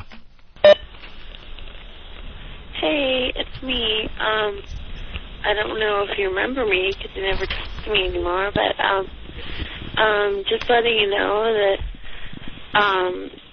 I want you to bend me over on all fours and fuck my pussy so hard, and I want you to rub my clit so I moan so hard. Betsy. And then I want you to put me on my back and then put my knees right beside my head and fuck me up the ass. Wow. And then You know, animals are just needlessly slaughtered, and there's no reason for the cruelty that goes into that. Shut up. Shut up. We're in the middle of something really hot. We finally got something hot on this show. Who cares about the animals now? All right, go ahead. I apologize. Just gets to me. All right, let's go. Oh, it's going to be so fucking Why does nice Elle here. McPherson have to wear this fur coat? There's just no reason for it. Holy shit. You're ruining the sexiness. Turn off his mic. When are you going back to L.A.? No, I'm trying to... my friends in L.A. understand how I feel. Go ahead. So you can learn more. You got to rewind it now. Oh, people are losing their minds right now. Oh, they are losing their effing minds. She had just been getting it in the pooper. Yeah, she got to the All right, I'm not trying to wreck the bit. Go ahead. I mean, I know it's pretty sexy. And then it's going to be so fucking nice. You're going to love it so much. And you're fucking me up the ass, and then I want you to ATM me and stick it in my mouth so I can suck you off. Hold on. And stick your ATM, please, I'll explain. What the hell's ATM? It's animal treatment something. No, I don't know. It's ass to mouth. Ass to mouth. It's a porn thing. You go ass to mouth. And then I want you to ass to mouth. I want you to ATM me. It's great. ATM. ATM. Swipe a card through her asshole. All right. You off and stick your cock all the fucking way in my mouth. So it just makes you moan like there's no tomorrow. And then I'll lick the sides of your ball. Excuse me. I'm sorry. I know everybody wants to jerk off to this, but I can't jerk off when a woman says, like, there's no tomorrow. There's nothing sexy. There's nothing sexy about there's no tomorrow. Can you look at what was said before and after? Yeah. Would you like me to eat your ass like all get up? Stupid. That was awful. Let's go to Eric in Oklahoma. I want to suck your cock like it's going out of style. I want to lick your balls like the Dickens. Eric. Yeah. I was going to tell Jimmy that this is exactly why the women aren't in the studio when they want to do, or Jimmy's not in the studio when the women want to do all that sexy stuff like wiffle ball bats and all that. Sir, that's not true. What do you mean? Well, geez, I've derailed you pretty easily. Wow. He had nothing after that. Let's see if Nathan in Arizona has something. Nathan! Yeah, we need to get rid of little Jimmy Norton. I mean, I love the guy, but he just takes all the hotness out of everything. Sir, I all for the hotness. Believe me. I like the hotness. I just didn't like the way she said, like, there's no tomorrow. It bothered me. Oh, Jimmy. Yeah, I love you, but you just gotta go. Sir, I don't remove the hotness. I'm all for the hotness if it's hot. Mr. Motherfucker from Whackbag. Yeah. Well, I found something online for the idiotic radio contest. This is from this local radio station in Madison. Yeah. They have a nice rack contest where, you know, I assume it's send in pictures of your tits and you can win hunting apparel. They also have send in NASCAR love stories. This is in JJO in Madison. A wacky radio Yeah, contest. We haven't talked to Lee Abrams about wacky radio contests. Lee Abrams is an expert on radio, if you haven't figured out. Yeah. Maybe noticed that some of the lately. new listeners don't know that. Oh, these guys. Personally, Holy shit, dude! I gotta hang up on you. Wait, he had a point there. No, Jimmy, shut up. He's an awful caller. Wacky radio contest, Lee? Most of them are pretty stupid. It depends who you're going after. I mean, there's some people who open the Publishers Clearinghouse thing and think they won the $20 million and they're out buying a new van. That buy into contests, but a lot of people they're just stupid and really driven by advertisers who want something. And a lot of them, like this one, that's just ridiculous. I mean, that's another problem with cliche in rock radio is the whole, sex thing. I mean, you guys do it, and that's cool. These ones who sort of do it, and, we rock harder. Oh, boy, they're hard. It's like, give me a break. That's when people go, well, I like that station. So, I think some contests, again, if you're aiming at some, the Publishers Clearinghouse crowd can be effective. Hey, answer your phone this way and win $1 million. Oh, gosh, I'll answer my phone. I listen to Fun Lovin' WXXX. But most of them, like that one he's describing, are just like, give me a break. It's hysterical when they do the contest where you gotta answer the phone and say something. Oh yeah, I'm as a station. Everyone that's calling you now has to hear you go to say whatever radio station. I listen to Fun Lovin' WMYQ. Answer your phone that way and win up to $500 in cash. I have a bid idea. Oh. I think the Opie and Anthony show might want to run a little contest like that. I think with a real prize. However, I don't think it should be I listen to XM or Opie and Anthony. I think you should have to answer your phone slightly differently. And what would you think? I don't know. I don't know. Maybe someone could do the ring noise. Ring. I have AIDS. What's the prize? A new set of friends after everyone else abandoned you for answering the phone. Tattered robe. You receive 2 tissues and a Sucrets. Your throat is dry. All right, we're going to go back to the sexy message from the beginning, hopefully. Want to just turn off the mics and play this into break? Sure. Why don't we do that? Lee Abrams, thank you so much. Hey, no problem. Anytime, and let's talk, not Kim Carnes, the other guy, tomorrow. Bill Ward. Yeah. Yes. Cool. What I got here. After the break? This seems to be a press release. After the break, we announce the arch enemy, but first, the sexy message. Here it is. Thanks, Lee. Oh, you seen it. Hey, it's me. I don't know if you remember me because you never talk to me anymore, but just letting you know that I want you to bend me over on all fours and fuck my pussy so hard, and I want you to rub my clit so I moan so hard, and then I want you to put me on my back and then put my knees right beside my head and fuck me up the ass. And then it's gonna be so fucking nice. You're gonna love it so much. And you're fucking me up the ass, and then I want you to ATM me and stick it in my mouth so I can suck you off and stick your cock all the fucking way in my mouth. So it just makes you moan like there's no tomorrow. And then I'll lick the sides of your balls, and then I'll stick your cock all the way in my mouth. And then you'll pull out and come all over my face, and it's gonna be so good. You're gonna love it. So, I think we should do that. That's a great idea, and I know your cock needs to be sucked on like it's never been sucked on before.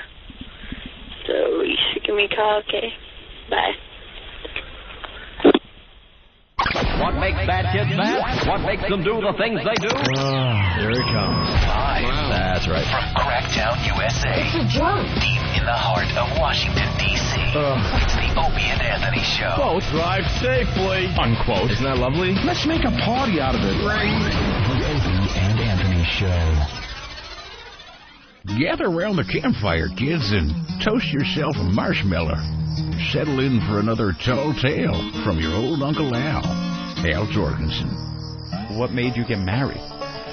We were at Graceland.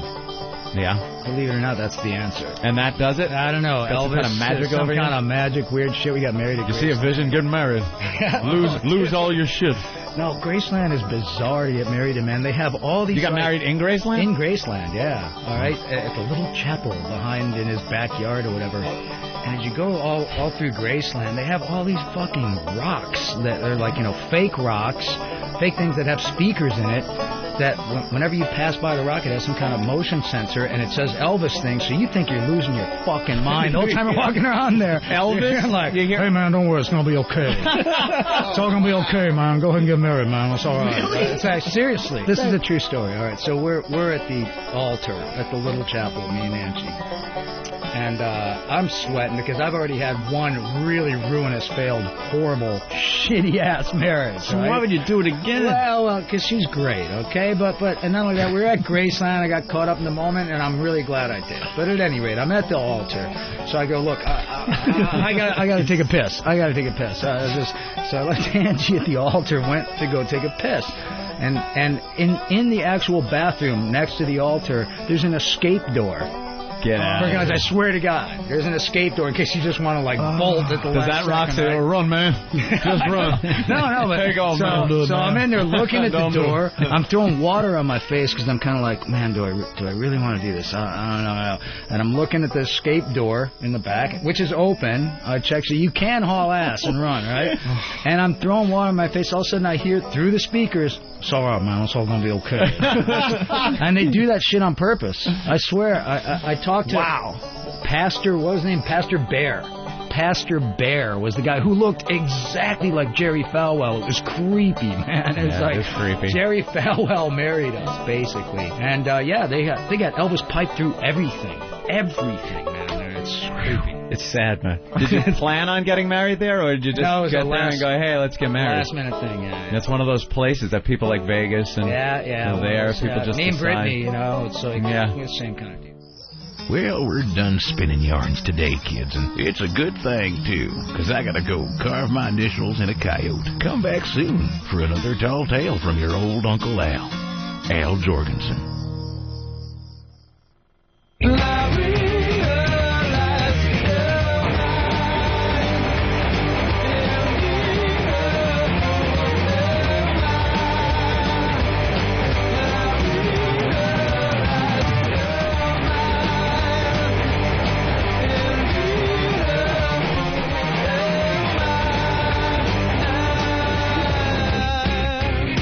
Let's go right to the phones here. Talk to Pat on Long Island, or no, it's Illinois. Pat in Illinois, what's up? Well, not much. I'm just sitting here thinking that Jimmy's like a dog with a wet nose when you're trying to have sex with your old lady, and he comes up there and sticks his nose in your ass. So you saying I'm helpful? Something else.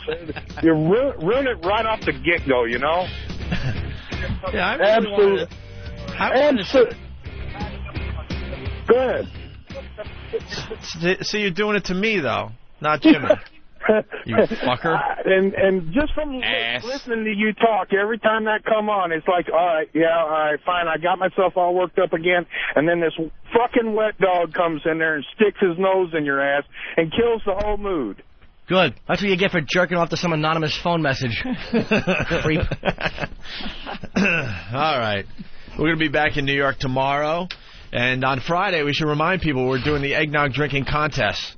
That's Friday. Yes, this Friday. Pat from Menaki. Will he win again this year? I see victory for Pat. The record is 70 double shots of eggnog. And let's remember, Pat never puked on his own. Mm-hmm. Well, he made himself puke, but it wasn't because of the eggnog. He finally just took a couple fingers down the throat and started puking.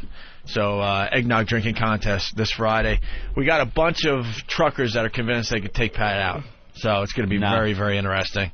Never seen anyone drink eggnog like Pat. No way. And we got to have sort of an insurance that we have enough contestants. So if you show up at the station on Friday, We'll probably let a few people in to check out the thing, but also we'll drag a couple contestants off the sidewalk. Yeah. Because I'm sure we'll have some no-shows, okay? But it's the eggnog drinking contest this Friday on the Opie and Anthony show. And now there's a press release in front of us. Oh, here it is. Announcing the hiring of the arch enemy. The arch enemy. One of many arch enemies we've had in our careers. This one went pretty deep, this one. What level arch enemy would you say he was in our radio career? What level? He was almost as bad as Howard Stern was to us. Mm-hmm. And they worked together.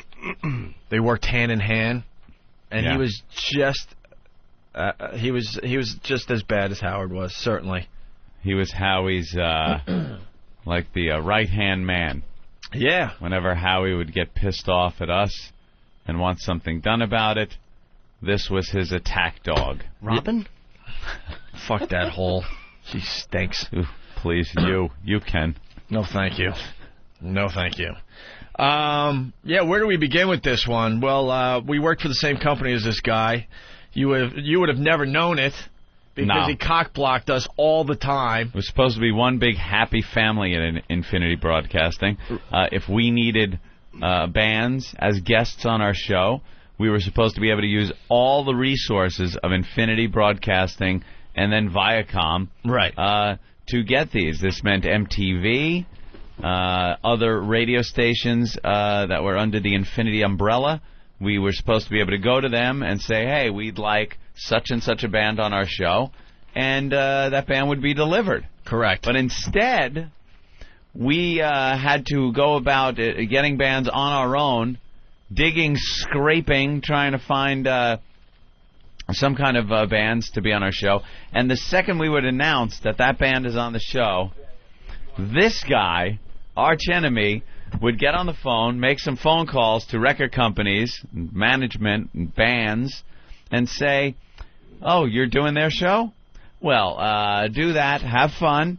You will never be played on K-Rock. On this station and many other rock stations across America. Right. So we would announce on our show many, many times that we'd have a certain band coming in. Next thing you know, some weird phone call would happen behind the scenes like, blah, blah has the flu, or blah, blah missed his flight, or blah, blah is snowed in here. Next thing you know, we have to go on the air and tell our listeners, our fans, well, Green Day can't come on because Billy has the flu. And we look like complete asses, and it happened time and time again. We were cock-blocked. And just to give you a little back history, too, Anthony and I came from a rock station in Boston, WAF. We were interviewing these guys left and right. It was part of what we did. We had a great, we thought we had a great relationship with many, many bands. Mm-hmm. So we thought that would be a great part of our show when we went to WNEW in New York City. And that element was completely taken away from us, completely. We had a few bands here and there that, slipped through the cracks, but in general, we were cock-blocked every turn we made by our company, by this guy in particular, by this guy who's friends with Howard Stern. Howard's did try to hire this guy to go with him. Yeah. So it's going to get very, very interesting. Mm-hmm. Very interesting. Mm-hmm. Matter of fact, when this guy was eating dinner with Eric Logan, his phone was ringing like crazy from Howard. Oh. That's how close they are. So it's going to be really interesting how this plays out. Because I'm not going to lie to you, I hate this fucking guy. Absolutely. This guy made our life a living hell. A living hell. There was a time when Anthony and I got fired in Boston for doing the mayor's prank. We had I know that the old fans are going to be sick of this, but just really fast. We had two stations in New York that wanted us really bad, K-Rock and WNEW. Yep. We actually picked K-Rock. We were in this guy's office. We said, yes, this is a good fit, fit for us. Yeah, Howard in the morning, us in the afternoon. We'll play a little music, and we'll do our little talking. It'll be great. No problem, okay? So we interviewed with NEW and K-Rock, and then we went our separate ways. And then we had our agent call this guy, and rumor has it when he found out that he got us, he was jumping up and down and really happy because it was really up to us where we wanted to go. Uh-huh. And then next thing you know, we never get a call from the guy. We never get a call from the guy. 2-3 days go by, whatever. I'm like, what the fuck? We said we're gonna, work at K-Rock. What's going on? Why haven't we got a phone call? Turns out something went on behind the scenes. We think it had something to do with Howard. We can't really prove it. But the point I want to make, as far as this arch enemy guy goes, this guy never had the balls to call us and say, look, man, it's out of my hands. I wanted you guys, but I'm going to have to pass on you guys after all. Yeah. He never did that. So then we had to, try to save the deal with WNEW at that point, and we ended up going there. Mm-hmm. So that just pissed me off, too, because something went on, and he didn't have the balls to at least give me a call personally and say, hey, dude, there's nothing I can do here. Because at the time, it seemed like he really believed in us and what we were about to accomplish in New York radio. Yep.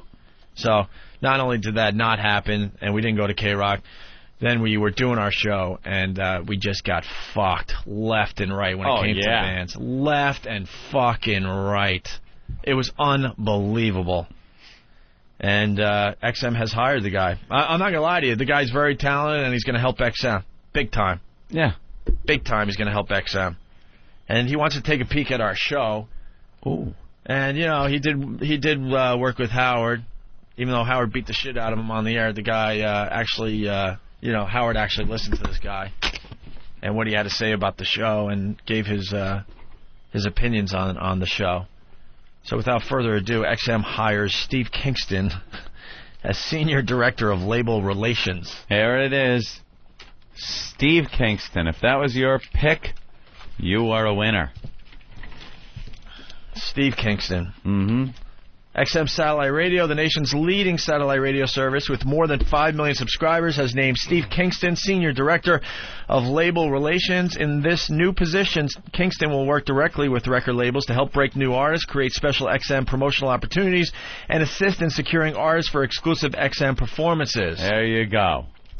Prior to joining XM, Kingston held management roles at top stations across the country, including program director of Infinity-owned K-Rock in New York for 9 years and program director for New York Z100 for nearly 10 years.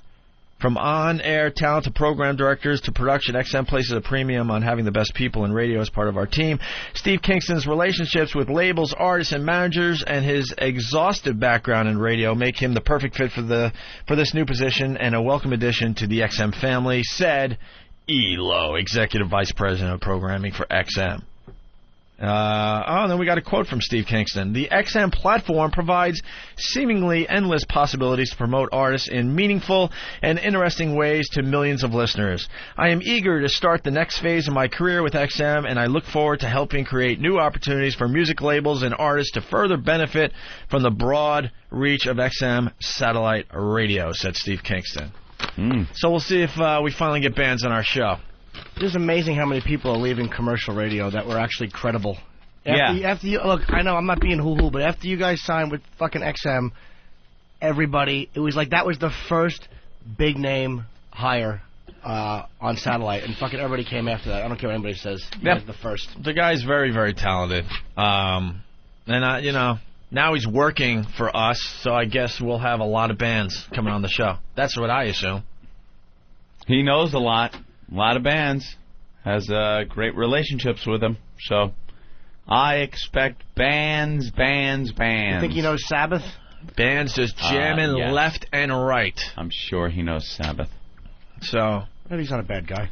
So it's very interesting. Howard Stern today is very, very, very pissed off that he lost Kingston. Trust me on that one. And we'll see what he does for XM. I think he's going to do a great job.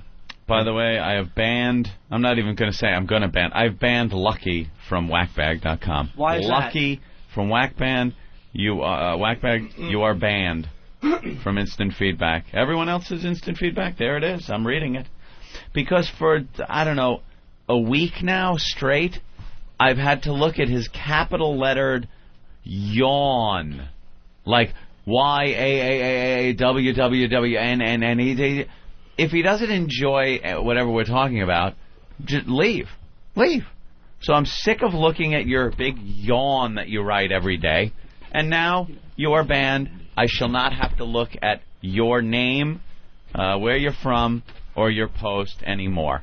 And the Steve Kingston thing is just part of the soap opera that is the Part of Opie the and story. Anthony show. This Part is of what it is. The big story. So the guy's not a fan. What's the difference? He's just like some douchebag that put his name on it. He's not a fan. So what? The Fuck big no. story. Right. Oh, one of the most famous cockblock stories ever was Matt and Trey.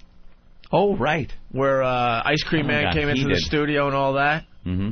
Our PD at the time was useless, and we announced for a few days that we were going to have Matt and Trey on the show because of what? The big salty balls, whatever that song was. Was it the movie? I don't know what it was, but we went pretty far back with Matt and Trey. We were on the South Park. Bigger, longer, uncut? I don't know, whatever Might it was. have been. All I know is they were huge at the time. And we started talking. We started talking to those guys way back at AF when no one cared about South Park. The thing just hit the air, and it piqued our interest. And we had them on like right away, and we had a nice relationship going with those guys. They called our show from time to time, and they were supposed to do our show, and out of nowhere they didn't call, and they were. Ben probably remembers. I remember it. It was for their movie, and they didn't show up. And they went to K-Rock and went on Will Pendarvis' show. And Gary came back with an ice cream and 2 bags. He went shopping in Soho that afternoon. Yeah. And, was like, hey, guys, what's going on? And the weird part was, all hell was breaking loose because we announced that these guys are going to be on our show. We couldn't wait. It's been a while. Very excited, pre-promoting like crazy. Next thing you know, they don't show up, and they had some lame excuse, and then they ended up on K-Rock. This was the type of power that Steve Kingston had at the time. And if Gary Wall's piece-ass daughter wasn't there that day, I would have been very pissed off also, but I was extremely distracted that day. That's right. The stories go on and on, so there you have it. And it's part of the big picture, so if that guy wants to yawn, then go yawn somewhere else. Go listen to Deep Tracks. I'm not going to see him yawn anymore. Nope, he's been That's banned. it. Banned. No pardoning for him. Banned. Go ahead, change your email address, too, because that's not how you're banned, my friend. You are banned. Let's say hi to Way More Gooder. Way More Gooder, what's up? Hey, man, Jimmy must be doing backflips about this Steve deal, man, because he's going to get more pictures now than ever before. That's true. A lot of bands. Well, we'll see. I mean, again, I don't know anything until it happens. You never know what a person's personal loyalty is. I mean, people do their jobs, but you never know. He may do great for XM and get a lot of bands for XM, but not push them in the direction of the Opie and Anthony show. So I'm not doing backflips. I got a question. Yeah, he's going to have to prove himself to us, that's for sure. What, sir? Hey, I got my MiFi, and I was looking through the Sunday paper, and I saw the little doggy's got some new MP3 crap. When's XM coming out with the new Way More Gooder stuff? Our stuff will blow that dumb little thing away. That's all I can say right now. I'm standing in line waiting, man. I can't wait. Love MiFi. Just want to take it to the next level. You guys rock, man. That MP3, that MP3 thing that they came up with is just garbage. You'll see. Just give us a little more time. I can't wait, man. Give me the car crash. It's snowing like hell here. All right, thanks, bro. Let's go to Tony in Pennsylvania. Tony! Hey, guys, what's going on? Hey. Hey, I got a question for you. You guys understand this business more than I do. Yeah. Do you think Kingston's going to be able to screw Howard now that he's part of the XM platform? I think he'll absolutely try to screw over Howard. Definitely. I mean, This business has absolutely no loyalty. None. Right. I said it a while ago. Your friends become your enemies, and your enemies become your friends. That's just how it is.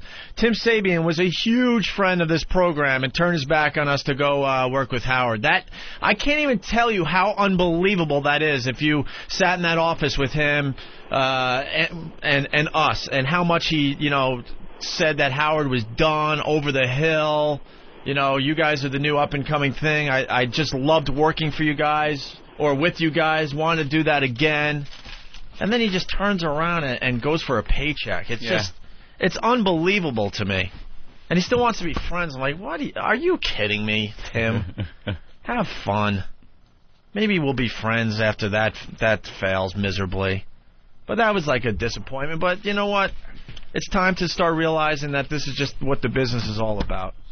These people walk around making business. They make believe you're your friends, and next thing you know, you realize that's just horseshit. Now, is this a rumor or is this true? I heard that they offered, Artie Lang. Someone said they offered him a morning show in New York, and he turned it down in Howard's place. Yeah, that hit the papers today. Was that true? I didn't read the papers. That would make sense. Or it hit the Scumbags. website or something. Oh yeah, that type of thing happens all the time too. Yeah. Anthony and I had an actual deal to go to Boston, and behind my back they tried to hire Anthony for my show that I was leaving. Yep. Which would have fucked my whole deal as well. Nice, right? Is the figure they quoted in the paper $4 million a year? They said a multi-million-dollar deal. That can mean anything. That's bullshit, by the way. Okay. He's not making that much to go. No, I don't think so. Satellite radio. There's no fucking way. There's no way. So that's bullshit. Bill had to go on air. We missed him. Son of a bitch. I didn't know that. We got the guy from Bluesville. He's here. Everyone's panicking. Let's get the guy from Bluesville. We're here down in Washington. We're trying to get to know some of our fellow employees. Bill, what's your last name? Wax. Oh, Bill Wax, sorry. Oh, Bill. I didn't mean to make it so difficult. I'm sorry. I've heard you on Bluesville many, many times. I apologize. That's no problem. No problem. You won't be the first. I even have people misspell it on a regular basis. I don't know how you misspell wax, but... What do they have, W-A-C-K-S? Well, you'd be amazed. W-A-C-H-S. It's W-A-X. I don't know how easier it gets. And you got that radio voice. Smoking cigarettes and doing things you shouldn't do with your throat for a number of years will get anybody that radio voice. You're a big blues fan, then. Oh, yeah. I guess I am, since I did a blues channel. I have been for a lot of years. Yeah. And the reason I sort of jumped in with you guys or wanted to talk to you guys is that I heard this piece that you recorded from Grey Wolf. Yeah. And I was kind of interested to know if you guys have contact and whether you can bring him back in the studio and we get him to do a few more tunes. And we're trying to find Grey Wolf. Yeah, because there's a song he did off the cuff on our show called Shelter Me. Right. And then Drew Boogie took it and made it into something. He produced it very, very well. Good musical track for it, yeah. We weren't even thinking twice about it. We would play it every once in a while going into break, and the thing has taken on a life of its own now. People are downloading it and all sorts of shit. Well, that's great. Yeah. That's great. Now you just need to find him so he can get some benefit out of it. Yeah, we want him to do a full length. A longer version. Maybe a B-side.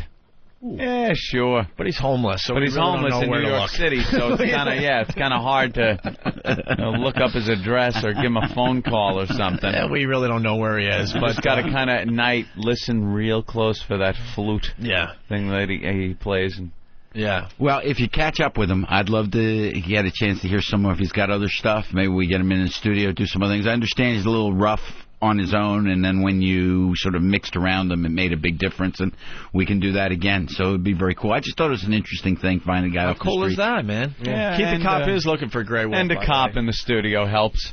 You know, an officer of the law. Absolutely. He's one of our tame homeless people, though. Yeah, they get a lot worse than him. He's not that bad. And supposedly he sells flutes near Madison Square Garden or something like that. Is that where he is? Ben was telling me, yeah. So we're looking for him. But you're going to feature him on the show today? I have that on feature, but he got one tune. I don't know how much of a feature I do with him, but we But you're going to talk it up and stuff? We played we played the tune a couple of weeks ago. One of your listeners called me up and said, "Hey man, you got to hear this song that Opie and Anthony are playing. You're going to like it." And do you like it? I thought it was pretty cool. I thought it was interesting. I think it's a great story, and I got 24 hours a day to fill, you know? So if I play one tune that seems a little outside the box, right? Hey, there's still 23 hours. 58 minutes exactly. and 30 seconds. Exactly. That's my philosophy. What do you got? Yeah, the song's a little short, unfortunately. But that's all right. That's all right. Sometimes it's best to be shorter than, if you that's all you got to say it and get done. Don't just stretch it out there forever. Right. Are there other DJs on Bluesville, or is it just you? I have a guy that does the evenings, does some voice tracking for me in the evenings, Tony Coulter. He's my bartender at Lo-Fi's. That's the bar in the middle of Bluesville. Yeah. But by and large, it's me. We got a couple of guys that do specialty shows. I got a guy that does a rock and blues show called Stone Blue, and we got a guy that does an acoustic blues show. Front Porch Steve does that. And Front Porch Steve. We're all down Very home. bluesy. What can I tell you? Exactly. It's all down home. And then Aaron Lee does a rock and blues show for me. So we got a few other people, but by and large, I sit there and have most of the responsibilities, which is cool. It's fine. It's what they pay me for. Right on. Do you have any lead belly? Oh, absolutely. How many would you like? We like lead. Pick a bale of cotton's a good one. Oh, man, is Yeah. that getting a bunch of controversy? Did you see? Have you guys done that story? No. Oh, no. You guys, there's a school district up in, I think it's New England, that has banned, they were going to do their little, it's an elementary school, was going to do, their choir was going to sing Pick a Bale of Cotton. And some of the parents were up in arms that it was racist and shouldn't be done and should be done away with, so they're not doing the song anymore. Leadbelly would be amazed to be told the tune he wrote, which is basically a dance tune for people to dance around with after they had finished working and everything, the plantations, is now considered racist by his own people. That would be pretty mind-blowing, I think, for Leadbelly. He's great. That is something. Jesus, people. He was a naughty boy, Leadbelly. Come on. A naughty boy? Yes, he was a naughty boy. It's in jail time. Twice or 3 times, but the story is he sung himself out of jail 2 different times.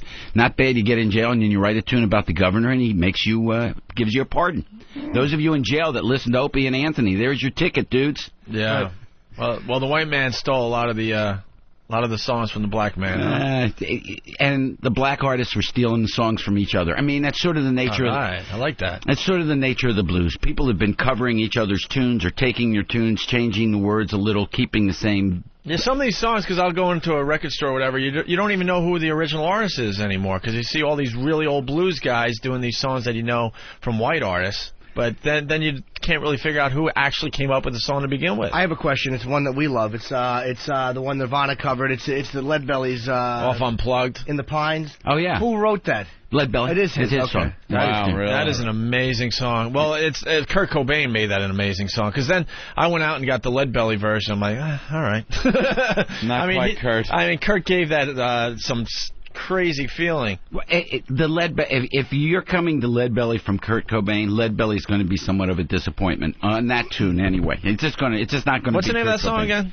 Well, Where Did You Sleep Last Night? Where Did You Sleep Last Night? That's right. But he retitled it In the Pines, and I think Beck also did a cover of it. Also, there's like 30 covers of it online you can find. Beck sampled it or something on one of his. Oh, really? I didn't know that. Yeah, that's what I was told. The last 2 years, they released 2 years ago, supposedly has a sample of In the Pines in part of it. So, obviously, he has some impact, but again, he's not Kurt Cobain. What other songs did he come up with that other artists covered? Well, I mean, his most famous tune is... Betty. What? Black Betty. Black Betty is another, but his most famous one is the one that the Weavers did in the 50s, the one about Goodnight Irene. But the cool thing about that song is when the Weavers sing it, they sing, Goodnight Irene, I'll see you in my dreams. That's what happens when it starts to get cleaned up next generation. But if you listen to Leadbelly's original, he's saying, Goodnight Irene, I'll get you in my dreams. And honestly, it's something different from seeing someone and getting someone. By getting, I know what he meant. Yes, sir. Right? A little the old... In and out? Mm-hmm. Yeah. A little the old horizontal bop. There we go. But that's so that's probably his most best known tune. In the Pines, he's singing about some husband's head in the what is that? in a railroad track or some shit. Some guy gets his head cut off. It's really bizarre too. Yeah, what's that song about? You know what? That's a good question. I don't really have a total answer there for you. I'd have to sit down and re-listen to the lyrics and pick it apart. But I'm not even sure I would know what it's about. I'm not sure it's important that any of us know what it's about. It's a feeling. It was something that Leadbelly was passing commentary on. It might have been political. It might have just been a throwaway tune because he did both.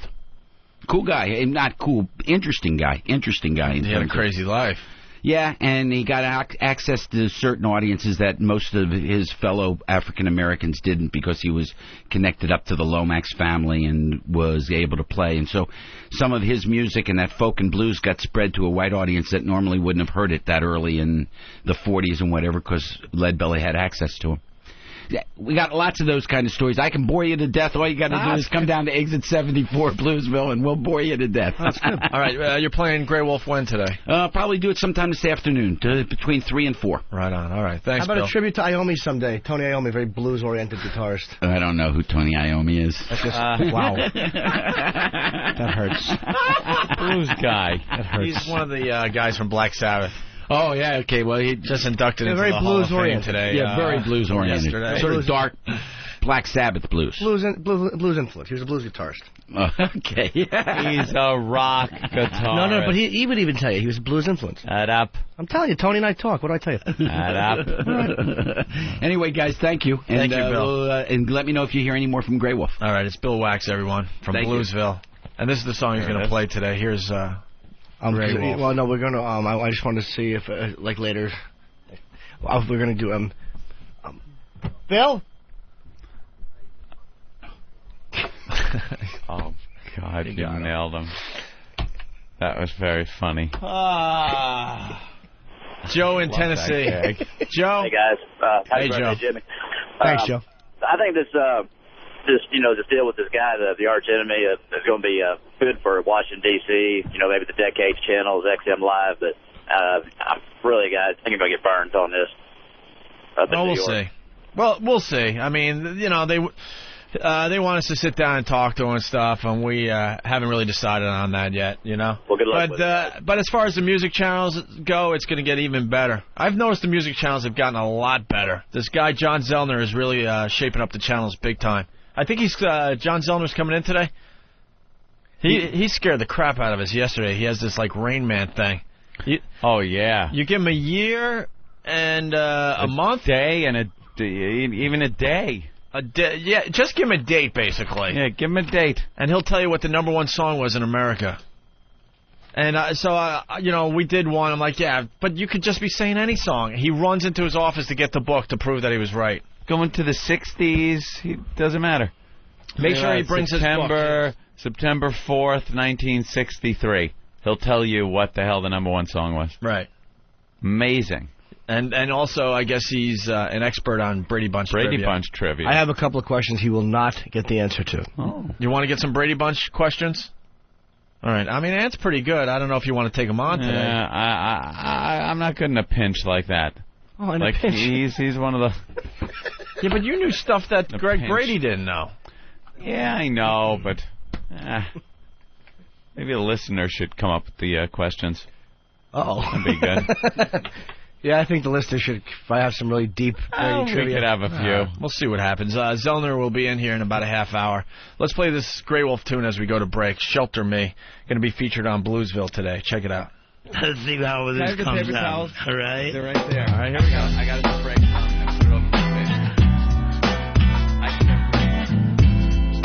Oh, this is nice.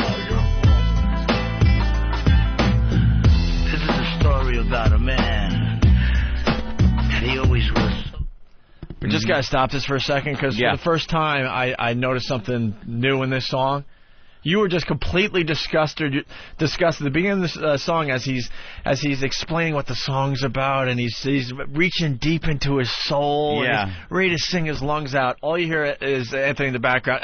Does anyone have any paper towels? It stinks in here. It sounds like he's talking under his shirt. Yeah. Take a paper towel, please.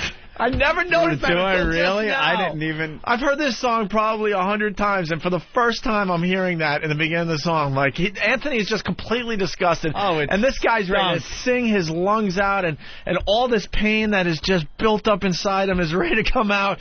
He's reaching deep into his soul. Yeah. Listen to the beginning again. Bagel was ready to come out. But you could almost hear it like you're talking through your shirt. Like, I was. Paper towels, please. Stunk in there. Listen to the beginning really fast. Let's see how this comes out. Towels? All right? They're right there. All right, here we go. I got a break.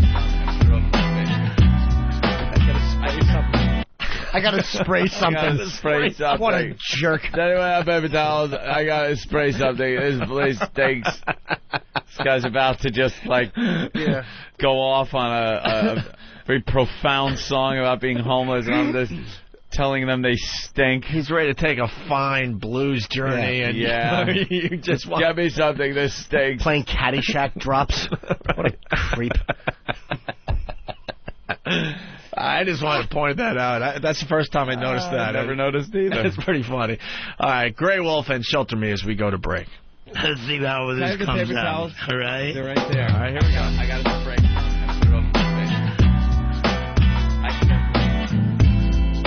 Oh, this is nice.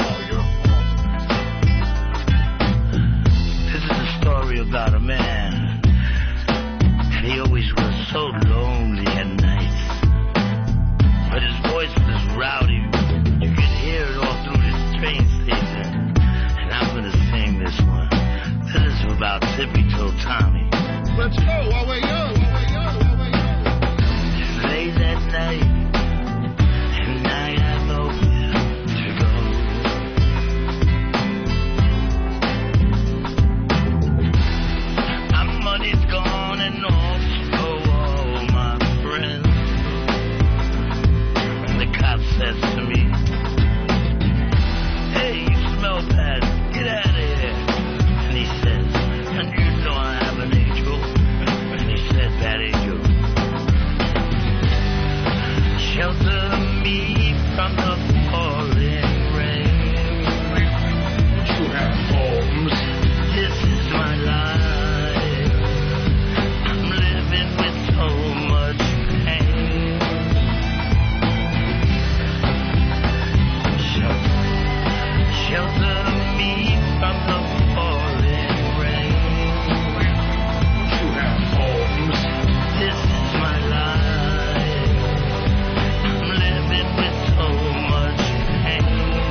Washington, D.C.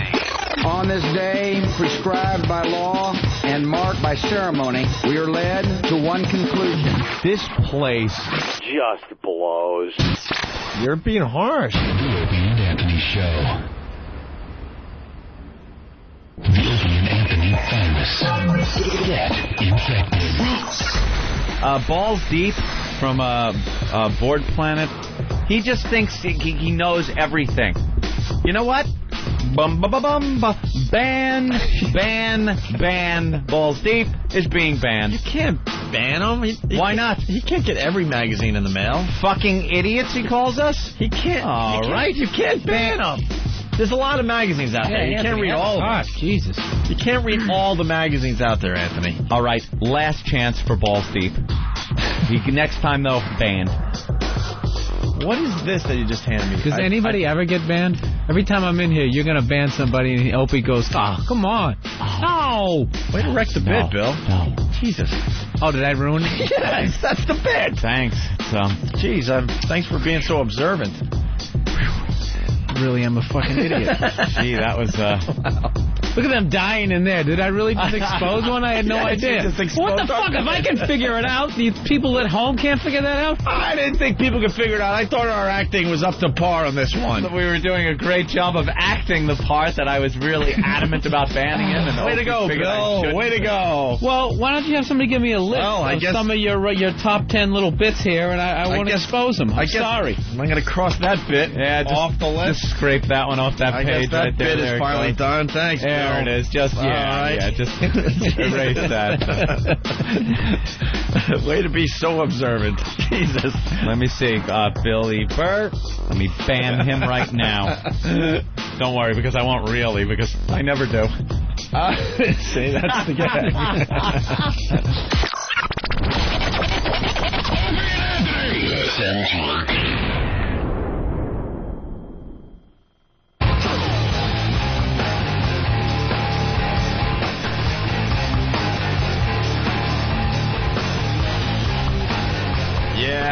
Yeah. We're back with the Opie and Anthony program, live from Washington, D.C., in the middle of the compound that is XM. We haven't been here in about 6 months. Thank goodness. But you see the growth of the company. Yeah. You really, as you walk around, you see that this thing is just exploding. Mm-hmm. Absolutely. Hiring all sorts of new people. New floors being opened up. A lot of strangers. A lot of strangers around. New offices. New offices, nicer offices. Yep. Just really nice things around everywhere. It's been pretty cool to be here the last couple of days. So want to thank everybody that was responsible for bringing us down here. What, Ben? It's 300 new people since we've been here. 300 new people hired? That's what they said in that meeting yesterday. Yeah. Wow. 300 new people. Wow. How many did they replace? That's a good question. I think I don't know. It looks like they fired a lot of people. Yeah, there's a lot of new people. I was looking around for people that I knew from last time. Like, oh, wow, that cubicle's empty. What happened there? New people sitting there. Yeah, exactly. I'm not a dummy. Nah. I was like, wow, what happened to it? Well, all right, I get what's going on here. They kind of needed to do, though, out with the original XM. Well, Jimmy brought it up as some of those guys. As this grows, more and more talented people will cross the road, as they say, and join. When it first started, it was kind of a lark. It was looked at as a joke. It's not a joke anymore. No. As we're being heard all over Canada today, XM Canada. Hello, Canada. Dog shit terrestrial radio. I hope you suffer. You brought on yourselves. Mm-hmm. Yeah, high definition, blah, blah, blah. Nonsense. Whatever that is. Blah, blah. High definition radio coming up. Ooh, what? It's like the satellite radio model, but they don't have any car deals. They don't have any radios built. They just have this concept. Good fucking luck getting that off the ground. High def. And it's still broadcast, but it's a digital signal. Well, then they could split the signal, supposedly, so there could be like 3 or 4 different versions of that station you're listening to. Oh, really? But the car dealers aren't even taking their phone calls yet. Jesus. They're not even taking their phone calls yet. Plus, they'll never get around the fact that they have to play all those commercials. Mm-hmm. It's just a disaster, commercial radio. Absolutely. I go on the road and do it, and it blows. This has really ruined any commercial radio I'll ever enjoy again. It's awful. They're phony. Their can't voices. listen to it. Anytime someone's not talking their real voice, I just want to knock their teeth out. So you're on the road. Why don't you just die already? Why don't you die immediately, you fucking phony? You know what? We should try to do a radio show one day where we all do the fake voices. Do the fake voice? For the entire morning. I'd like it. I want to do this one where I just kind of throw that. Where's that from? Kind of talk like this and then bring everything down toward the end of it. Hey, we're going to be talking today with some very interesting people. Got a lot of guests lined up, so don't you go anywhere. We'll be right back in a couple of minutes. What is that? I'm going to have to come up with one. I think I'm just going to go with a very bassy one. Bassy voice. I have audio of Lycus on one of those Penn and Teller specials where they're interviewing him. It's something about radio, and he talks in his real voice. And, boy, what a fucking stiff dullard he is. And he's just standing there. He's a big fatso with sunglasses. Yeah. You can't look cool when you're that much overweight, you fat fuck. No. But he's talking in that fraudulent radio voice. You know what? Our old company hired him for the third time. He's going to fail for the third time in New York City. For the third time. That's how bad commercial radio is. God bless Infinity Broadcasting. You fail at something, and it's almost like they have amnesia or something. They forget about it and bring you back to fail again. And then that fails, and then they bring you back a third time. Infinity stinks. You know what is amazing? I thought, silly me, for a few seconds, that Infinity had such a great plan for when Howard left. That's why you didn't really hear much about it. They didn't really talk about it much, because they had a plan in order that when they announced it was just going to be like, oh, yeah, of course. That's how you can account to your cash cow leaving. And the truth of the matter was, they had nothing. So they scramble toward the end of this whole thing and sign people that just have been proven disasters in New York and in the markets that they're putting them in. They do actually have a plan. It's called Implode. Yeah, just implode. And it goes back to what Lee Abrams was talking about. And then calling it Free FM, that's just more just crap. Free FM. That's just, Who's saying that? Dude, put on Free FM. What? Yeah. Who the fuck is going to say that to their friends? Did you hear Free FM today? Dude, there's a contest on Free FM. Free FM. Who's the biggest douchebag? We are for listening. See, they're trying to say, basically, why would you pay for something that you get for free? But the fact is, you're not getting it for free. There's so much more variety, so much creativity, so much more talent on satellite radio now. So for the commercial radio to sit there and go, why would you pay for something you get for free? It's just a stupid argument at this point. Because we're finally getting the word out there that XM has this, there's just so much to it. It's so much more than just basic radio at this point. So much more. What's great that's free? I mean, TV is okay, but fucking, do you want cable or do you want regular TV? I'm sorry, you're going to laugh harder at a sitcom or what you see on fucking cable. That Will and Grace is really funny. All right, I stand corrected. All right. I kneel corrected. LOL. Moving on. 2005's top 10 ultra-violent video games. So what's the problem? Family Media Guide identifies top 10 ultra-violent video games in 2005. For your children for Christmas, stay away. Listen to these buzzkills. At the start of this year's holiday shopping frenzy, parents should be prepared to check their kids' gift list very carefully. Yes. Because this year, some of the most ultra-violent video games ever created are being made available. Family Media Guide has prepared a list of the top 10 most violent video games released so far this year. I think there were 10. Utilizing some kind of fucked up process, the company's trained video game analysts capture and document instances of profanity, sex, violence, and substance abuse using a database-driven technology employing approximately 4,000 rules and algorithms governing millions of potential rule combinations. What? Great. They have a formula They for got a figuring formula out for violent video games, yes. violent video games. So, now I have to go out and get every single one of these games because they sound like they would be just great to play.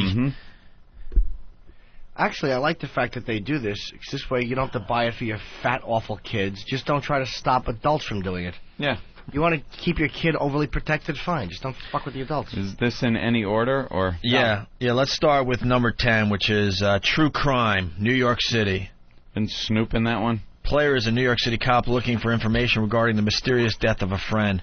Player can plant evidence on civilians and shake them down to earn extra money. That sounds fun. Sounds like a blast, right? Yeah. Why not? And then there's a game called Condemned in 9th place, I guess. Criminal Origins. Player is an FBI serial killer hunter in one of the first titles for the Xbox 360. Game emphasizes the use of, what's that word, Anthony? Melee weapons. Melee weapons over firearms, allowing players to use virtually any part of their environment as a weapon. Oh, that's pretty cool. Yeah. The next generation graphics provide a new level of detail to various injuries, especially finishing moves. That's what I liked about Half-Life 2. One of my favorite things was the gravity gun. It was a gun, so if you were out of ammo, you still had your gravity gun. You could actually rip a radiator off the wall and then fire it down the stairs at somebody coming up after you. Anything. That's cool. You could move cars with it, big garbage cans, dumpsters, and then just heave it at your bad guys. Ooh. Yeah, great game. I was talking to my brother over the weekend, Elmo, who designs all the shirts and all that, and he likes Siphon Filter still. Really? He does not like the games that look too real. But that's the choice he makes. So I like the ones that he likes Siphon Filter because it's still kind of, I guess, cartoonish or whatever you want to call it. It doesn't seem as real as some of these games that are coming out now, where the facial expressions, like we've talked about this on the show, are so real now. I like the graphics where my computer needs a air conditioning compressor strapped to the outside, just heating up my processor. Those are nice graphics. On your laptop, is it as good or no? No, I don't really play a lot of games on a laptop. Poker. All right, the next ultra-violent video game, number 8, Crime Life, Gang Wars. Player is the leader of a ruthless street gang, spending time fighting, recruiting new gangsters, fighting, looting, and of course more fighting. Player can roam the streets and fight or kill anyone in sight for no apparent reason. Where the fuck do I get this See, game? that's fun. You just go out kicking a little ass. Something you're not doing in real life. That's what you want to do with your video games. You don't want a video game where you wake up, go to work, ooh, where do I click to shut my alarm off? Oh, this is exciting. 5:30, click. You know, I'm hitting the snooze. I'm going to sleep for another 10 minutes on this game. All right, shower. Let me go into the important shower part of this game. You want to go out and kill people. You want to do things you can't do in your real, right. Real life. It's simple as that. I think a fun video game is to have somebody going to supermarkets and getting eggs. And a shopping list that they have to... But they hide the eggs in different places, and you have to find them. So you'll be like in the soup aisle. Yeah. And you're looking for the eggs. And for every egg, you get, like, a new hat. Well, you have to get the most hats. Well, we could get the game that E-Rock is playing for the Nintendo DS, the little puppy game. Are you playing the puppy game? Because I went video game shopping over the weekend, and now I know what you're talking about big time. Holy crap, they're on display everywhere, those stupid puppy games, where you just pet the puppy. What else do you do with the puppy? I don't know. The girlfriend wanted it, so... Well, what else do you do with the puppy? You got to pet it. You got to feed it. What is the point? I don't know. All I know is you have a puppy and you keep it... Yeah, exactly. You keep it alive. Keep it alive. Ew. And that's it. And keep it happy. That's all you do. We should get with that for they should say lawnmower to back over its legs, not included. Little front paws. Keep it alive, but have some obstacles in the game. Some real hazards. Like you think you're doing pretty well, and all of a sudden, here comes the lawnmower across the lawn. Or a car. He ran out of your house and he gets hit by a car in the street. But he gets his back legs get hit, so he has to lay there and whimper while you touch his little ears and try to tell him in doggy talk that he ain't gonna make it. And of course, all this happens very far into the game where you're really committed and really feeling for this stupid fake puppy. Yeah, and then all hell breaks loose. I don't like that. That's violent. My game is better where you get hats for finding the eggs. Hats. And there are different ways you can get... You can get... There's plenty of obstacles, though. Like, there are flowers, and you could trip on them and drop one of your eggs. And then you have to go back, or you'll lose a hat. Do you lose a hat? You'll lose a hat. What if you're left hatless? then you have to start the game over. Ah. But you lose it, like whenever you lose a hat, you lose it the way Al Zarqawi takes it. Where like your head is lopped off while you gasp for air. All right, moving on. But by the way, that puppy game is selling like crazy. It's selling like... Is it a video? Or like hotcakes. Ooh. It's a little stupid thing on your handheld. By the way, did hotcakes ever sell like hotcakes? They were stolen frequently. Yeah. That would be more accurate. Someone stolen like hotcakes. Someone explain to me where that came from, selling like hotcakes. I believe it was the only breakfast available many years ago. What the hell is a hotcake? It's a pancake. Like a pancake, but Sure. it's heated. And they were just selling like crazy? Yeah. Oh, like whatever they said before. Yeah, the hotcake. Well, back then, selling like Negroes. Come and get a hotcake. All right.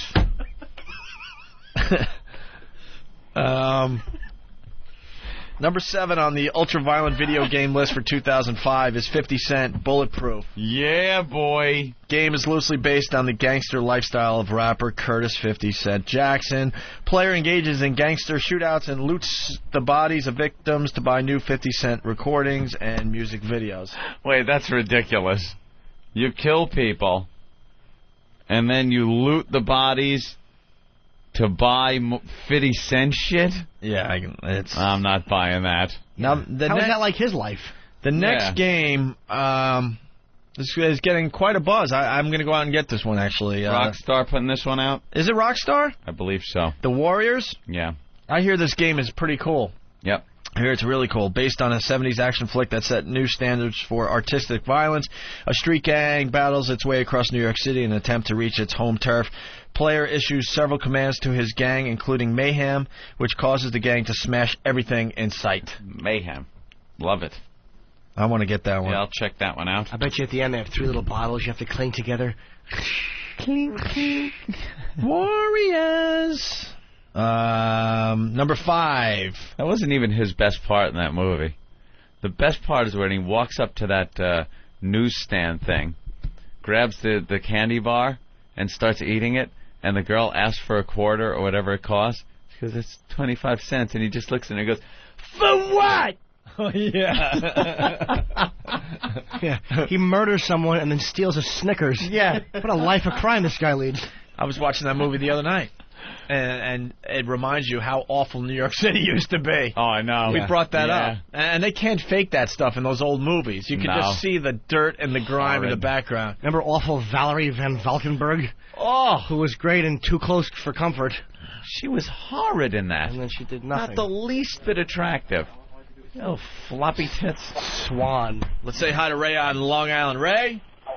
What's up, man? What's up, Ray? That Warriors game is awesome, dude. Yeah, everyone's talking about this game. What do you like about it? The whole game is just like the movie. It's exactly. You can pick out the characters and everything. And you can pick out what gang you want to be in, right? Oh, well, actually, you're the Warriors, and you got to kick everybody's ass. First, they got to get in there. Ooh. I heard you could join some of the other gangs. Can you be in the Furies? Oh, no. You're the Furies with the baseball bats. Yeah, that was the creepiest gang. The Furies. They were all the stuntmen from the movies. But then, really? From the movie, yeah. Every body in the Furies was stuntmen. But then the orphans, come on, got the bottles. Actors. You know what I mean? At the end. The orphans. I just want to play that one lady who goes, sorry about that, Warriors. Just those dumb half a face that would come on. That was her whole gig. Sorry about that. The Warriors had a tough time getting home last night. Whatever it was she said. All right, seems they struck out. The Furies struck out. Top 10 ultra-violent video games. Number 5, Killer 7. Player takes control of 7 assassins who must combine skills to defeat a band of suicidal, monstrous terrorists. Ah, terrorists. The game eventually escalates into a global conflict between the U.S. and Japan. Oh, what politically correct faggots. Japan. Why? Really dropped a bomb or two on them. Why Japan? Japan? Assholes. How about China or Korea?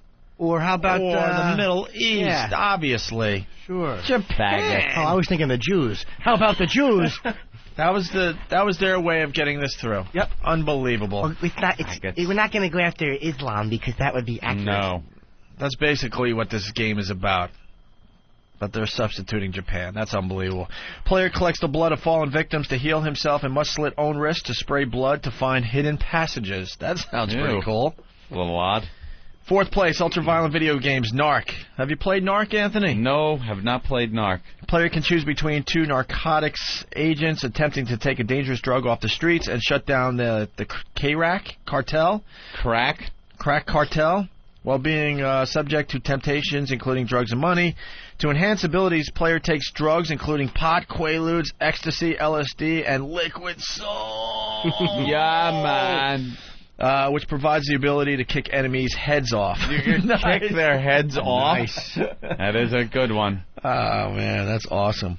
I have my own version of Narc, where I'm like a boy in a school, and I see my friends doing things they shouldn't do, and I tell the principal. You tell?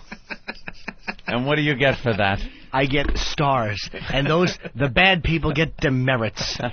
That's what a video game should be. Like 1 in 1, I don't want to give it away, but Timmy is late for class and trying to sneak in, and I poke my head and I go, he hasn't been here since the beginning, and Timmy gets a demerit. And you get a star. I get a star. And on the screen under your name it goes, bling, bling. Nice That's star. exactly the noise. What's the danger for you, though? That you may get a demerit, or you may get roped in with the wrong crowd.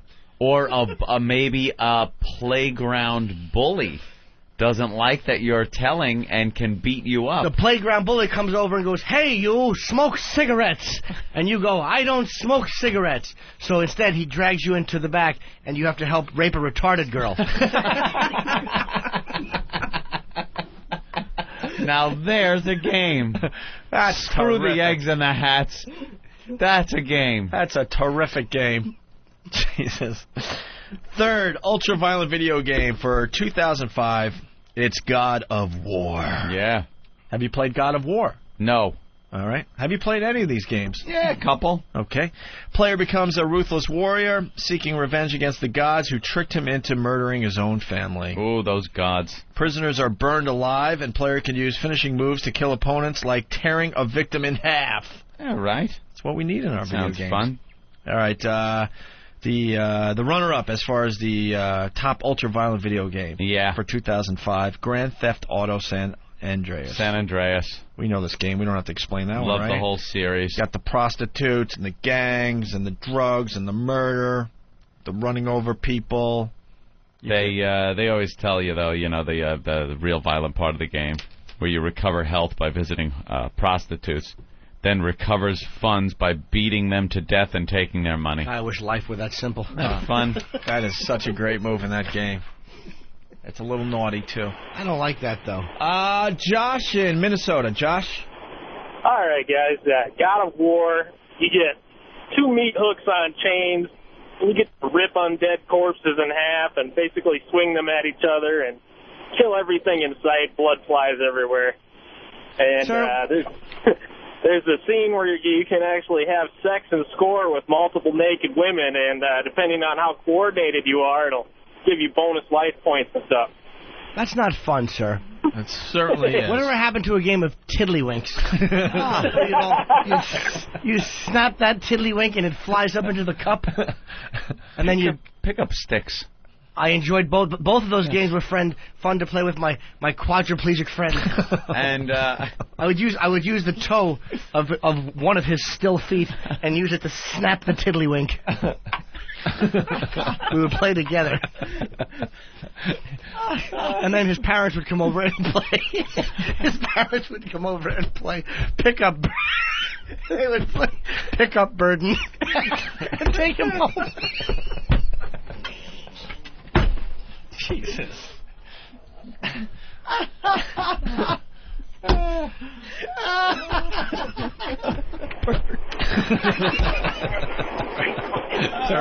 Derek is losing it, man. Sean in Illinois. Echo. Sean, Illinois. Hey, man. Echo. Yes? What's up, Sean? Not much. I got to say that God of War game is, like, absolutely phenomenal. I mean, the combat style, you upgrade your weapons and everything. It's nuts. Yeah. Like they said, that with the button combinations that you have to use in it, it makes it a lot better, I don't know, more eventful than any of the other, like, third-person combat games. Yeah, I like first-person games. There's an echo there that's kind of bothering me. There's a game, Age of Empires 3 out there, which I guess because it's historical, that it's not on this list. That's probably part of the criteria that these people, it's ultra-violent. But, you could wheel in a cannon and fire into infantry, and the graphics now just show the people flying through the air. They land on the rooftops of some of your buildings where they continue to just rot. You know why that game's not considered violent? The people are too small in it. Well, you can zoom in now. Oh, they got to zoom right in down to street so you can level. See the damage? Take it to street level, I had no idea. friend. Very good. Yeah. Very good. So, they're being a little hypocritical. I think as long as it has some kind of historic relevance, they don't consider it like a violent video game. What's going to happen with our violent video games, seriously? We'll still have them, but I think as they crack down more and more, you're going to see them pulled from the shelves, being kept exclusively in adult sections, and it's not going to be... it's not going to be good for the gaming companies. They're not going to put out a game that they can only sell to a limited audience. You know what was a fun game? Stop putting them out. Do Yes. you remember Candyland? We would play that. Candyland. Chutes and Ladders was a good one. Chutes and ladders. Yeah. You'd go up the ladder, and then you get to the chute. What do? Zip. We were right down. And you're going to start Love it. over. That's right. I used to hate I have that. a new game that's kind of like that. Bag. It's called Shits and Bladders. And how do you play Shits and Bladders? It's all about getting cancer of the innards. All right. The game of AIDS. The game of AIDS. The only thing you lose is the weight. The game of AIDS. The game of AIDS. All right, Anthony, the number one ultra-violent video game for 2005. Number one. That's right, number one. Who gives a shit? Good point.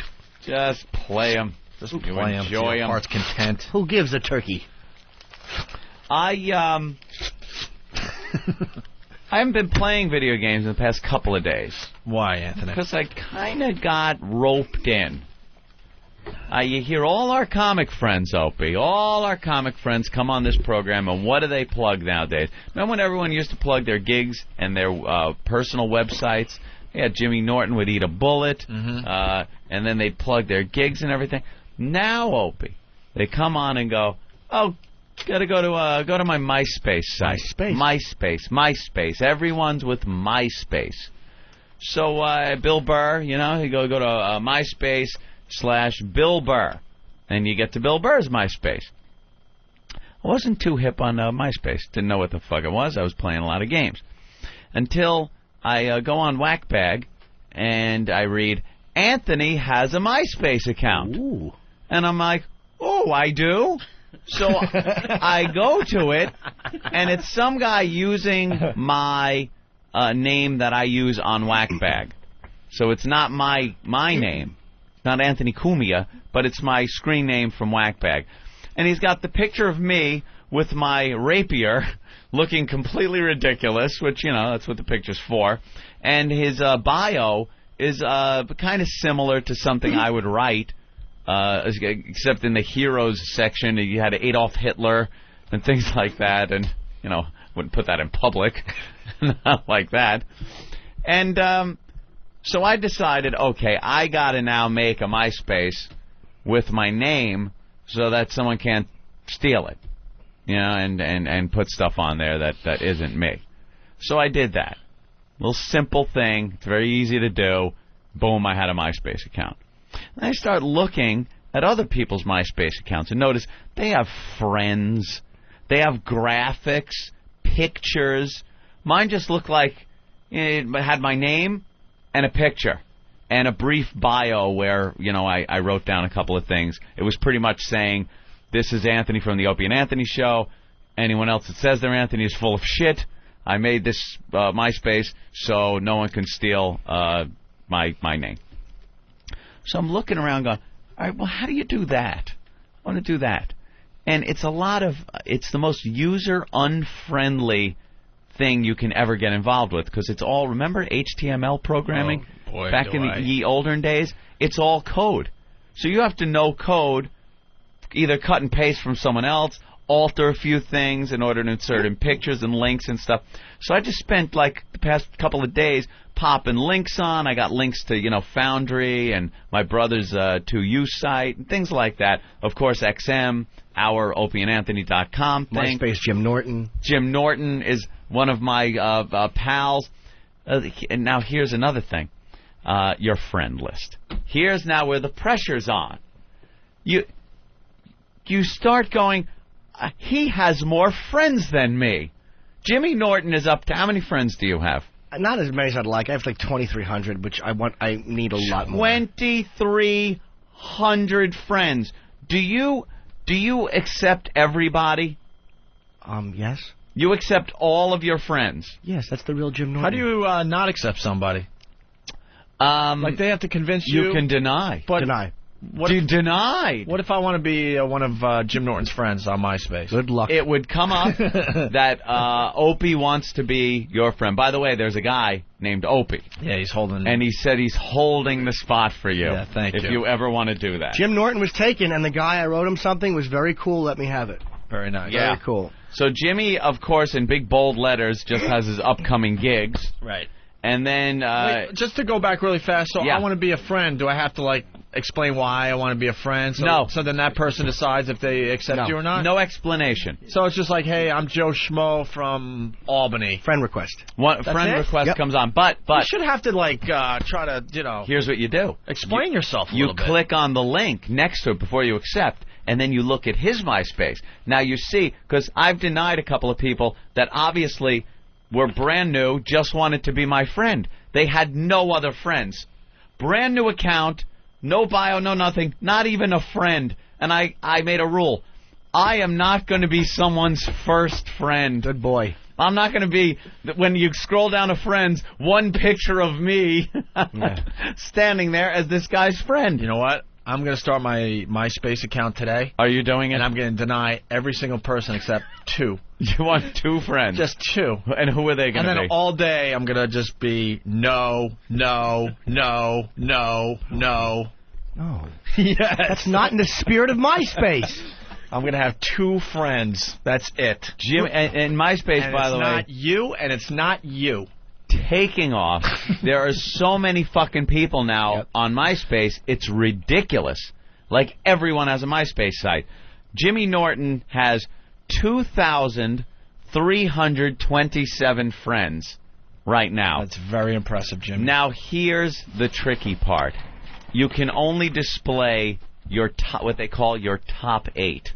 Out of all your friends, you have to pick 8 of your friends that are displayed on your page. The rest, you have to hit View All Jim Norton's Friends link, and then scroll through hundreds of pages. So where's the pressure? You're still a friend. No, the pressure is, who do you make your top 8 Top 8 now? friends. Top 8.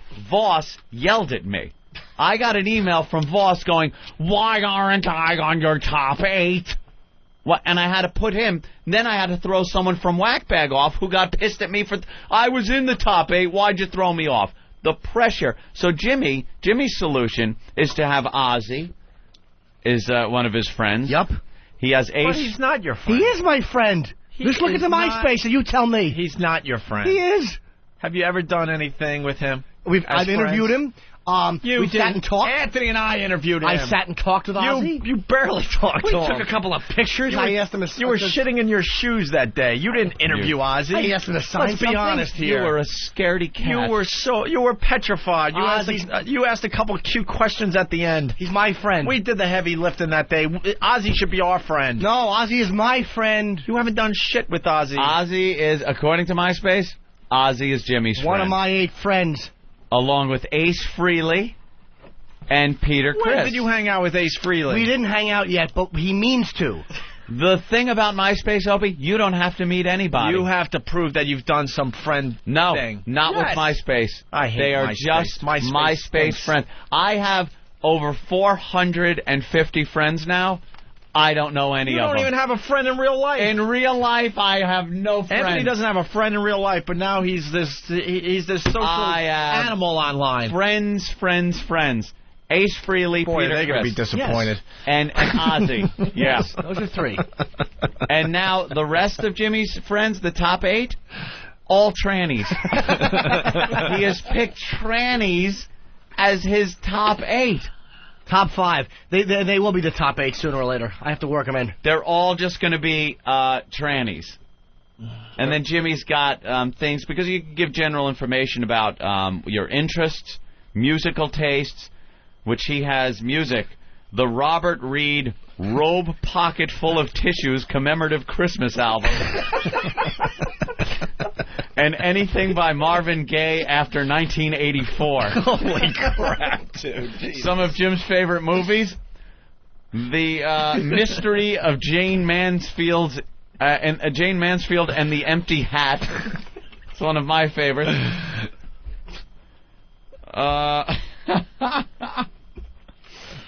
You are something. And the Who, let's see, DVDs, the Who Shit in My Socks installment of the Sherlock Holmes series. Jimmy is a card when it comes to Hold on, Anthony. MySpace. I found one of your friends. Anthony in Glen Cove. What's up, Anthony? What's up, guys? What are you doing? Hey. You're friends with Anthony on MySpace? Yeah, he's got the greatest page on MySpace, by the way. He's got a great Half-Life 2 background. And I did do a lot of work. The photos he has up there are the best with his shotgun and his submachine gun. I laugh my ass off all day looking at him. And there's also at the shooting range. But why did Anthony accept you as a friend? Because I was drunk ELO at the Christmas party, and he saw my photos on MySpace, and then he realized I was a fan of the show, and he put me on there. See, that's a reason. See, that's a reason to be a friend. That's great. Here is my MySpace. Wow, that's pretty impressive, actually. Site. I've been working very diligently on it.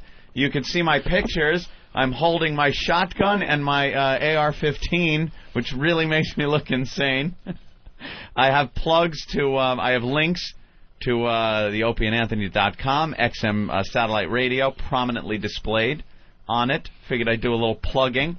And then my friends, my top 8 right now, this is how desperate I am. I have links to Radio's Anthony, OpieandAnthony.com, Foundry Music. It says here's a link to world-famous Foundry Music. Lots of O&A stuff here, and more smut than you can shake your cock at. Oh. Which Steve very happy with. To You, my Uncle Joe's guitar site, where he builds guitars, and then my pals. First, foremost, Jimmy Norton. Ooh. Coming in second in my top 8, Rich Voss, for whining so much that he wasn't in my friends list. Number 3, Robert Kelly, my good friend Bob Kelly. Joe Rogan is number 4. Number 5, actually, Pat from Moonaki is in my top 8. He will soon get kicked out as soon as Bill Burr or any other famous comedian. Anybody with a family. Anybody with a family that they can go to Christmas with. My girlfriend has her site. Keith the Cop, good friend. And our own Than is in my top 8. Nathaniel has a MySpace account, and if we click on Than's site, you will see him sitting there reading a book in his picture from the set of a movie. Did you know he was doing a film at this time? No, I did not. Yes, we didn't until I went to his MySpace. What film is he doing? What film is he? Oh, where's Than? Get him in here. What independent is this? Than, I read all about your short film that you made. Thank you. And it sounded very funny. It has potential. We shot it last month over a weekend, and I'm not sure when they're going to be done with it. I want to see that. He's reading the Kirk Douglas book sitting on a couch in his picture. very important, your MySpace picture. Yeah. Because that really is your first impression with MySpace. If someone wants to be your friend, the first thing you do is look at the picture. I am at a lack of whores, is what I'm saying. Jimmy's whores galore. I've been through your friend stack. Man, there are just sluts and whores and half-naked women. I have, in my MySpace, I swear to you, one hot chick. Out of the 400 and some odd people I now have as friends, one hot chick. By the way, I get it. You don't like me. Why? I didn't make it. What happened? You don't have a MySpace account. You don't have an account. Ozzy didn't have a MySpace account. Yes, he does. Oh, he does? Yeah, that's how he's my friend. You have to be. I told him, I'm like, Oz, get an account. He's like, oh, no. I'm like, you silly goose. So there's still a chance that Anthony likes me? Of course, if you would be in my top 8. Would I be number 1? Number 1, let me think. Who's number 1? Jimmy Norton? You'd have to be, yeah. You would have to be number 1. I don't want to have to be. Because it's the Opie and Anthony show. But I don't want to have to be. I want to be. I'd accept. I don't mind being nudged out because of the. Jimmy would have to then go to number 2. Jimmy doesn't mind. But there's a have to. I want to be. You know something? I don't want no hierarchy crap. I just want to be. Would I be number 1 in your top 8? Absolutely not. Then I would have to correspond. There would be a war going on as to where your position is. I would have to look. By the way, the first person that is getting dropped from this is Pat from Unagi. This is not fun, by the way. It is very... the pressure... now I understand the pressure. A lot of pressure. I was sitting there all wanting and hoping, and I didn't make the top 8. Why do you guys put pressure on yourselves? Just do what I do and put fucking rock stars and hot chicks. And what about real friends, my friend? My real friends know who they are, I think. And by the way, I clicked on Bill Burr. Yeah. And requested that I be his friend. He has not gotten back to me and has not clicked to acknowledge me as a friend. That a boy, and Bill. I am very upset with that. Well, Bill thinks Bill really thinks who the fuck he is now. Bill, by the way, goes through every single one and looks through their profile. I think he does background checks on people before he makes them their friends. Maybe I that's told it. you. I told you there's tension there. He wants to make sure yours is legitimate first. So. Legit before, of course it's legit. What's wrong with your voice, by the way? Yeah. Oh, he was out a little late last night. Actually, not too late. No, just a little sick. I saw them all sitting at the bar. Oh, great! What's wrong with you? Last night. What? What's wrong with you? Just a little sick. A little head cold. Sick. Oh, that's is that on your MySpace that you're ill? Because you got to put info on it. Let's say hi to Vin in Clifton, New Jersey. Vin. Hey guys, happy What's birthday, up? Jimmy. Thanks, Vin. How the heck are you? Oh, just super. I run the original Opie and Anthony group on MySpace. Is it / Opie and Anthony? It is, let's see now, it is, yes, / Opie and Anthony. Oh, how he's got spelled the out Opie and A-N-D.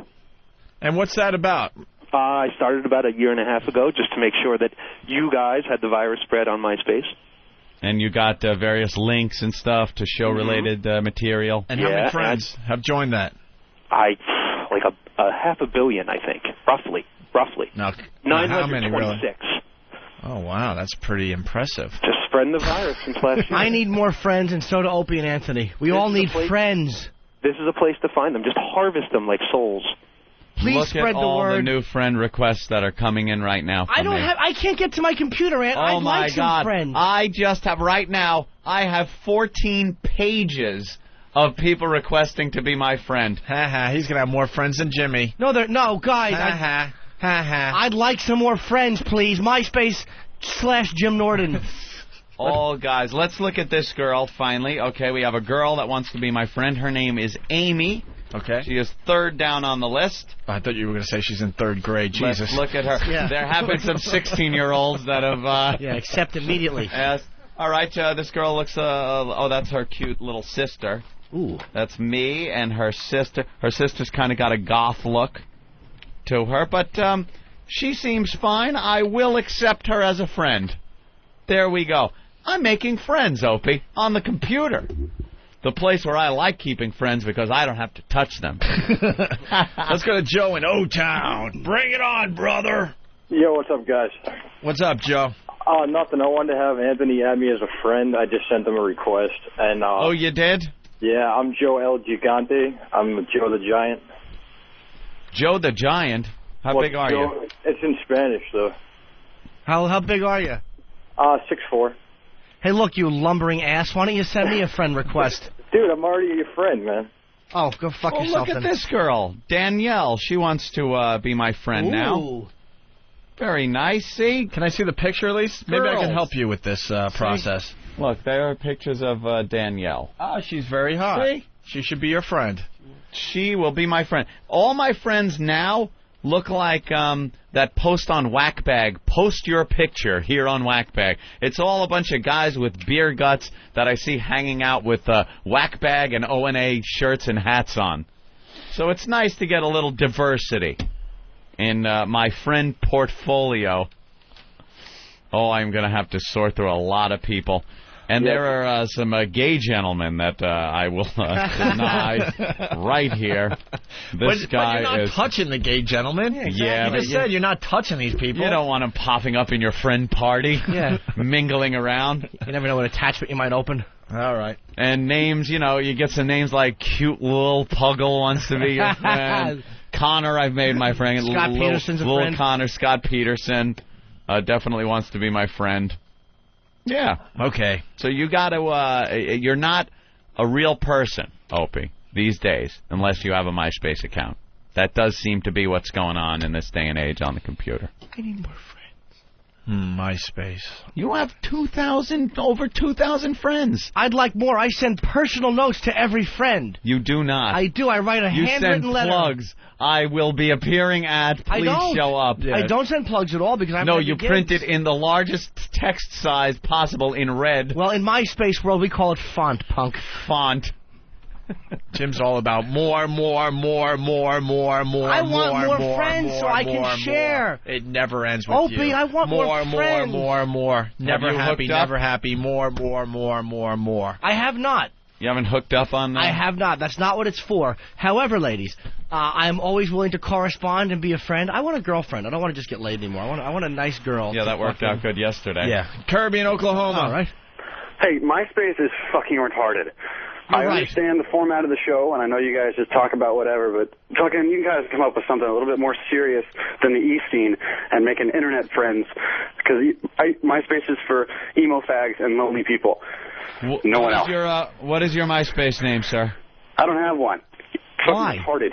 You sound like a lonely person who breathes heavily. Then how do you know it's retarded, sir? Because we talk about it all the time, and the people who plug it, and you go check any random account, any girls, they're like, oh, check out my picture, and they use stupid fucking things like, oh, thanks. Hey, listen, I got to be honest. I don't see the point of MySpace. It makes friends, Opie. It's a popularity contest and make you feel good about yourself. Absolutely. Click to see how many friends you're up to. It's stupid. You know what it is, really? I think it's a good example. It shows how easy AIDS could be spread. Because you have you, and then you make a couple of friends, and then you look at them, and they've got a bunch of friends who have a bunch of friends, and you realize if you had sex with that person, and they had sex with those people, it's all over. Next thing you know, you're all on Fire Island walking a friend's dog. Let's go to Johnny O in East Islip. Johnny O. What's going on, gentlemen? Wasn't Hey there, Johnny. Be my friend. Wasn't this bit already done on Seinfeld? Who's number one on speed dial? Who's number one on speed dial? Well, yes. the speed dial, Similar, sure. I never really watched Seinfeld, but I'm sure it was. Robin. Indeed. All right, thank you. Why don't we take a break? From now on, my name, by the way, is not Jim Norton. It's Anthony's best friend. Oh. Fuck. You are number one. I'm number one. Fuck. Yes, I am. Oh, he's got my pictures up there? Ooh. You see me from the poker tournament? There you are. And I have pictures with me and my guns. I'm number one. But right next to it says, I'm a people person. Yeah, you sure are. Do you realize, without me, and this thing world. this would read, Anthony has 447 friends. Yes. And it wouldn't be the same. No, it wouldn't. All right, we should break.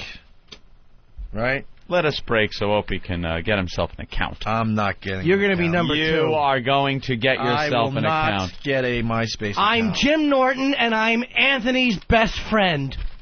Go fuck yourself. Now enough of this palaver. Let's get back to MySpace. Steve just actually threw his arms up in the air when you said that. Yeah. He goes, I have more material. Let's go to Westchester. KC, what do you have for the show? What's up, guys? There's a shitload of fucking groups on that thing that are just twisted. They have groups Jimmy would like for, like, water sports and freak shows like that and everything. They have groups for, like, people, like, shooting people and everything like that. It's called Anthony Cumia. They got a bunch of Opie and Anthony groups and all.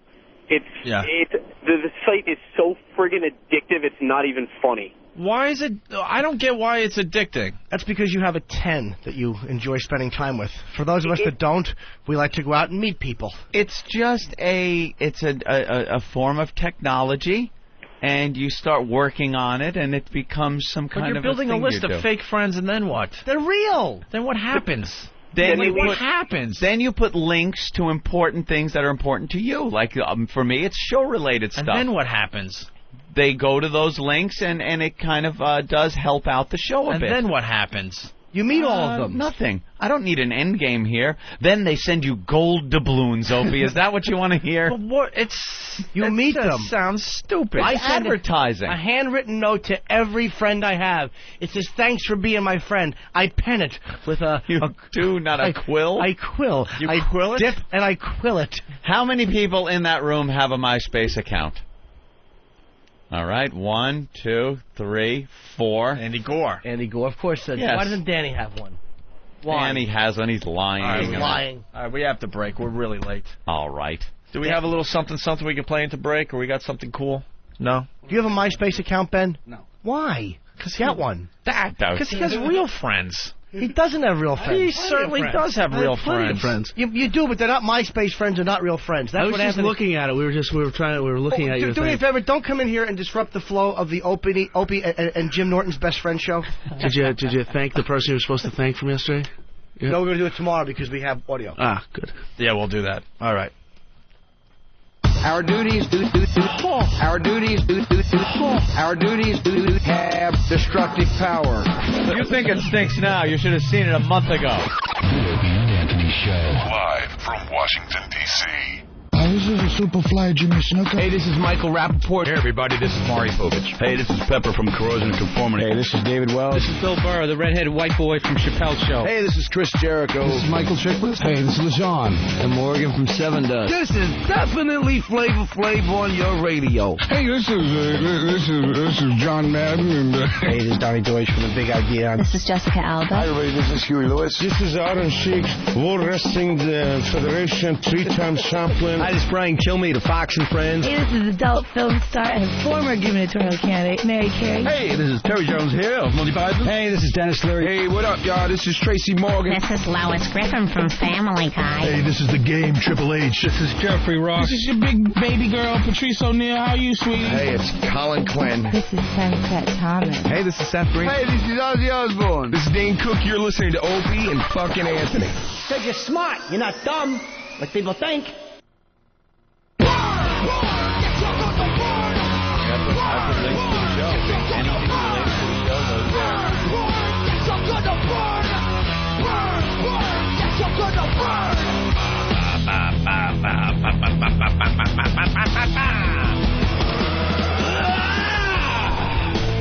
You're checking out the Opie and Anthony program.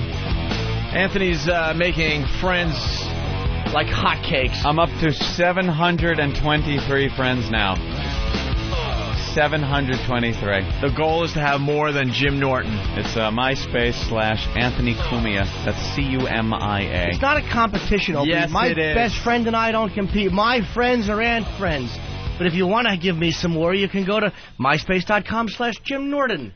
Look at this guy wrote, a hillbilly would, my friend Jim Norton on MySpace. And it's a bulletin that he has put up there to praise you.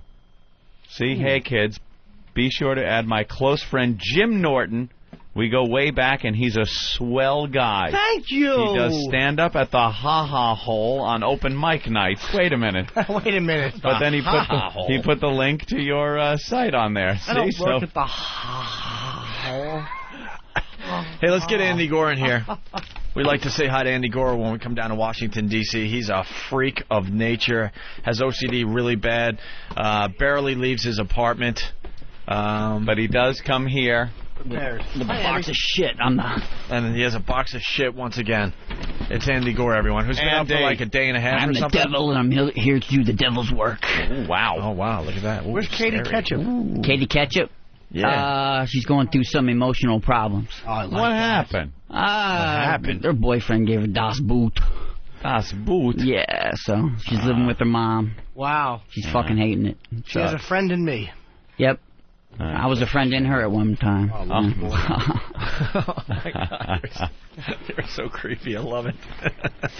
What's up, Andy? How are you? I'm doing great. It's been a while, man. Yeah, it's been a long time. I was talking to Andy outside the studio about Body Worlds or whatever, and you haven't seen it yet, huh? I haven't seen it yet. I've heard of it, though. It's amazing. It's right down your alley, bro. That's cool, man. Next time you're in D.C., you all got to come over. Anthony, I want you to come over. I'll let you touch the Siamese twins. Nah, see, there's a problem Actually, there. the soft spot. I get creeped Actually, out. when we got a car after our train ride, I said we should go see Andy. We should go see Andy. Jim, you haven't been to his place yet, right? No. Oh my God. I'm only going with my best friend. Oof, look at the time though. It's that could be a problem. There you go. There's your friend, I couldn't. Jimmy. There's your friend. I get what they call the heebie-jeebies when it comes to that stuff. Really? They not so much as I'm looking. I can look at it, but then later on that night, when my eyes shut and I dream, I have horrific nightmares of those things that I would see. Like that little embryo would be going, help me, chasing me around the house. When your daytime bravery goes away. Right. I got like There's 40 something of those about little night. fuckers in jars. In the my world bedroom. where the 12 gauge cannot help you, that's where it gets Your scary, dreams, my friend. Your dreams. Mm-hmm. They're my children. Well, the Siamese twins with the diaper and the fish tank is just the showstopper. Yeah, it's a show, yeah. It is just showstopper. It's just amazing. Can we get a picture of that online yet or no? Yeah, if you go on my website. Oh, it's up there? Yeah, SatanSideshow.com. It's on the homepage. It is. Can you pop that up real yeah. fast for me, Eric? I want to check out the Siamese twins. I haven't said hi to the little fellas in a while. The little fellas. Yeah, Andy Gore has probably the largest pickled punk Carnival Pickle Punk collection. Privately owned, yeah. Yeah, he bought all the old ones with the old locks and chains on them and everything. Yep. They used to be stolen because they used to make a lot of money for these American there it history. is. Oh, there you go, There we Anthony. go. Oh. Wow. What happened to the diapers? They're on there. That's diapers? Yeah, there's little cloth diapers. Sure. When they were being shown in Canada, they had really big genitalia, and the guy that owned the circus lot got complaints from the customers, and he said either cover up the genitalia or take the babies off display, so they popped a pair of diapers. And that's where they remain. Is this on your front page? Yeah. Because it has a picture of the pickled punks in the fish tank with the diapers, and then it says, and just when you thought it, and just when thought, by the way, there's a little typo there. Nah, it's my web girl. And just when thought it's safe to listen to the radio, the second coming of Opie and Anthony, the One virus is spreading quicker than your kid's sister on prom night, and it has a wow sticker up against the tank that holds the Siamese twins. Do you want to see this, Jimmy? No. This stuff creeps you out too? No. What? Scares me. He goes, no. It doesn't really scare you? No, look. It's you can look over here. I want to be on my friend's computer. Fuck, dude, I wanted to show you on my computer. See, look at the little guys. Little fellas. What are they connected by? They have a full chest joint. Yeah? Completely jointed. It's not just like a little web of flesh. It's the full chest. And they're facing each other. And they're facing each other. They're hugging. One has a cleft lip. And they were autopsied in really weird places, like on the wrists and like part of their legs. Usually when they autopsied the Siamese twins, they do it where they were connected. Yeah. And then they're worthless because they just sew them back together. And anybody can just sew two fetuses together. Well, anybody. And who hasn't? Can I interrupt for a Yes, second? sir. I'm watching the local news down here in Washington, D.C. The greatest invention has just been invented. What's that? Mobile strip clubs. What? Mobile strip clubs. I didn't get to hear the audio, but basically it's a mobile strip club. Get that story.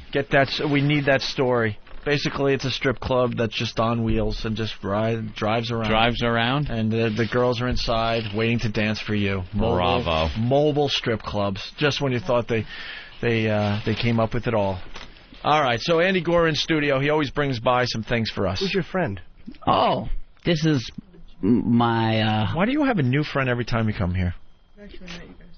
I remember. Oh, yeah, I'm Tracy. sorry. Yeah, no, she's been I'm trying working. to remember you. I'm she's sorry. been working with me since she was just a kid. When she was 18. Tracy, I'm sorry that I didn't recognize you. I'm usually pretty good about that. Yeah, she's been with me forever, and Yeah. she was great. Okay. I was the first one to doggy style her. Woohoo! Really? Yeah. It was great, man. You were fresh? When I was fresh. Yeah. Get on mic, man. We want to hear about What, 18? Yeah, when I was 18. You were 17 when I first met you. Yeah, but Andy waited. But he I was waited, patient. yeah. He's a patient What's man. Andy packing? A fucking Huge, third leg. Yeah. Oh, it's like I can freak barely show, take yeah. it, you know. Yeah, someone like him has to have, like, Yeah. ridiculous, like, freakish Skinny thing in his pants. germaphobe with Well, a you see huge the girls cock. he still gets, right? Conjoined You know? penis. He's got retard junk. Right? Totally. It's just a mess. Junk. Looks like a conjoined twin or something, Yeah. right? Yeah. Wow. And he did your doggy style. Yeah, I taught her what that hole was for. It was great. Now I love bringing it up. Everybody I meet, I was the first one doggy style her. But by doggy, you don't just mean, you mean anal? No. Oh, okay. No. Well, maybe you I were. saved the old pucker muscle for the next dude. The next I dude. mean, not. Hey, now there's a friend. No. Now there's He's a leaving friend. a little something. And you should have on MySpace. He A gives friend that'll back. save the what? The pucker? The pucker muscle. The pucker Yeah. muscle. Yeah. That's Nah. a friend. Yeah, but That's a friend you can count on. she ended up quitting, and she's a fireman, a firefighter, a firewoman now. Oh, really? Yeah. Awesome. So she gets to see the real gore. Yeah. All right. Well, what did you bring in today, Andy? Okay, what do you want to start with? The pickle punky gave back to us. Yeah, I had to. I'm sorry Yeah. about that. And my life's been much better, by the way, ever since I returned it. Definitely don't need that. Well, after we left the show, we took it to the Olive Garden for its birthday party. Oh, And really? that's us with the pickle punk at the Olive Garden. If you notice the dude behind him, Yeah. the little the brother in the background, Yeah. making a quick dash at the end. Yeah. He did not want to be near Yeah, you. we had a little birthday cake and everything for him. That's creepy. Are these pictures on the website? Yeah, I just gave them all to Steve. It's Andy with the two hot chicks that work for him, with the pickled punk and Opie and Anthony T-shirt on, and a little birthday cake with a candle. Who's the other girl? There's Katie. What was the other girl's name? Jungle something? Jungle Jim Kim. Jungle Jim Kim. Very nice. I don't even want to look at the pickled punk. I dare not gaze upon him again. No. Now he sits proudly on my shelf. That's it. And what a better place. I couldn't think of a better place for him. Oh, hold on. Someone has info on the mobile strip clubs. Let's say hi to Mike in Atlanta. Mike? Yeah. Hey. What's going on? Hey, I just wanted to touch up on the mobile strip club thing. Yeah. In Atlanta here, I work for this company called Top Shelf Party Bus. And basically, you pick out a stripper, you get the bus, which basically looks like a strip club. And away you go, and you got your own little private strip club there with the girls of your choice. What a great idea. That really is. Do they drive to, like, the workplaces and stuff? The construction sites, wherever, the office parks? Basically, it's like, bachelor parties and that kinds of stuff. And you just go. Oh, yeah. Yeah, but the real money is go to the construction site or whatever. If these mobile strip clubs want to make money. Like the coffee truck goes there for lunch. Exactly. And they get the sandwich and the coffee and stuff. You have the strip club, pulls up, they go at in, lunchtime. couple of bucks. Wow. That would be. It's a bus, right? Great idea. But, yeah, that bus works out pretty good. You pick out your strippers online, and you order the bus, and away you go, and you got your own little thing there, Nice. Thank you, sir. Let's go to Jeff in Florida. Jeff. Yeah, hey, that mobile one you're talking about, it was a blacked out RV, and it was one of the local strip clubs down here in Tampa. They got busted at the Bucks game doing $20 cover charge and lap dances inside tailgating. Holy crap, what balls. They went to an NFL game and they got busted? So Yeah, that's they what I'm had all talking that- about. If you're going to have a mobile strip club, you got to go where the guys are. Why busted for NFL what? games, the construction sites. Probably illegal. Yeah, local Bucks. That is great. The local Is there a club's little the one that pulled it off. prostitution going on? But in how there? is it illegal? Yeah. What do they get them on? They got a 6-foot law down here on the nude, and then they said that they were selling alcohol, but the club said they were giving the alcohol away on the bus, so they're trying to bag them on all that stuff. Man, someone comes up with a great idea, and then there's a buzzkill Why out there. can't people just leave them alone? Just leave them I alone. agree. It's victimless. You see a Everyone's 6-foot having rule fun. with naked? What? A 6-foot rule with the naked chicks? Oh, you can't get within 6 feet? fucking hate Yeah, that. 6 foot away from a naked girl. And they're still offering lap dances? Yeah. The hell is a 6-foot lap dance? That's a zone dance. Yeah. Yeah. Jesus. right, Zip guys, code. let's Fucking. All right, thank you. Andy, what else you got today? Oh, I got a ton of stuff. What do you got time for? A little bit of everything? Yeah. Okay, when they had the Pickle Punk shows on the Circus Midway, when they outlawed them all, they did animal shows. So what I did is I ended up buying a series of... I've seen this before. It's Bambi, right? Yeah, Oh, yeah. so, but... Check this out. They start out with the...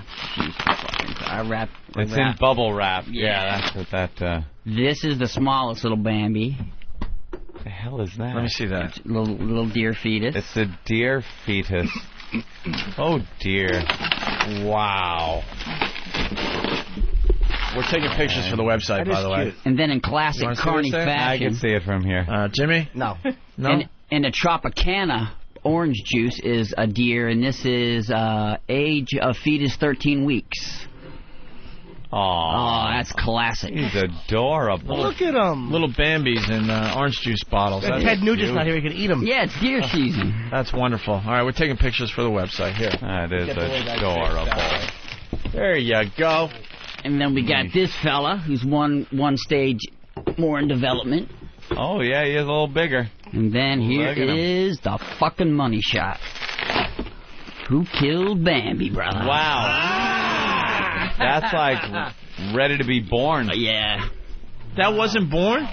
That had to be born officially, no? Is that I have Ted? no idea. It's in the chef's first choice cans, the pickle jar. How long have you had that? I've had it, oh God, probably about 10 years.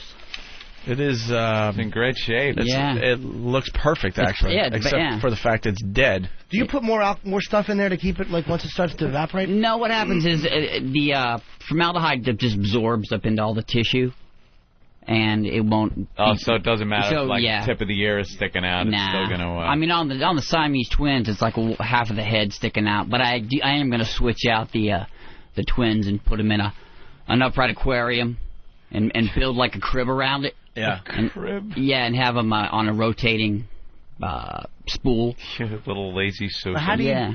If they hit the air, will they die or no? Well, I mean, you don't die when they die. No. I mean, they can actually be kept out. Can you take one out for us? No. I wouldn't. Jim. I'll do it, but it's gonna stink. It's gonna really stink. Yeah? No. Why? That's creepy. We got gloves if you want to touch Yeah, I got some gloves here. Yeah. Jimmy wants some I'm gloves. certainly not touching them. Jimmy not wants happening. a glove. No way. He just wants to poke it a little bit. No. Just a little poke. Not even a slight poke. Just a little poke. Maybe a little one. All right. But that's I mean, this is just some classic Carney stuff. And then I got the... All right, hold on 1 second. Dr. Gonzo, very important. He wants Dr. Gonzo? Yes, Dr. Gonzo. Yes, Anthony, I was hoping you could help me out with something. I'd like to remove my friendship from Jimmy Norton's MySpace blog and add it to yours. How can I do that? You know what, sir? Why do you have to just hurt people? We've been friends for how long now? Yeah, but he's not getting anything. I sent you a hand... Anymore, Jim. It's just not happening. Dude, I sent you a handcrafted note. What's your name on MySpace? Dr. Gonzo. I even wrote you a poem. Yeah, it was Roses are red, violets are blue. Hey, Dr. Gonzo, here's to you. And I fucking sent it to you. Dr. Gonzo, I will be happy to add you to my friendship list. Thanks. And how do you remove a friend? You can't. Wait, you're yes, the only you one can. that can remove the friendship? No, you certainly can. Dr. Gonzo could decide he doesn't want to be Jim's Yes, friend anymore? All yes. right. Oh, that'll be cool. Yeah. Looks like you're I'm going to doing be... okay. How many friends do you have? I don't want to lose my friends. How many friends do you have right now? 2. No, He has 20... thousands, 2,400. Yeah, we now he have has one left, an hour. 2,399. I have like 5 different fucking profiles. Why? Because I'm bored and I don't leave the house. I got like Blackula, Blacker Cracker. Stupid. How's the OCD these days? Oh, dude, it's killing me. Yeah? Oh, yeah, it always gets worse over the holidays. Why? Why the holidays? You tell me. I have no idea.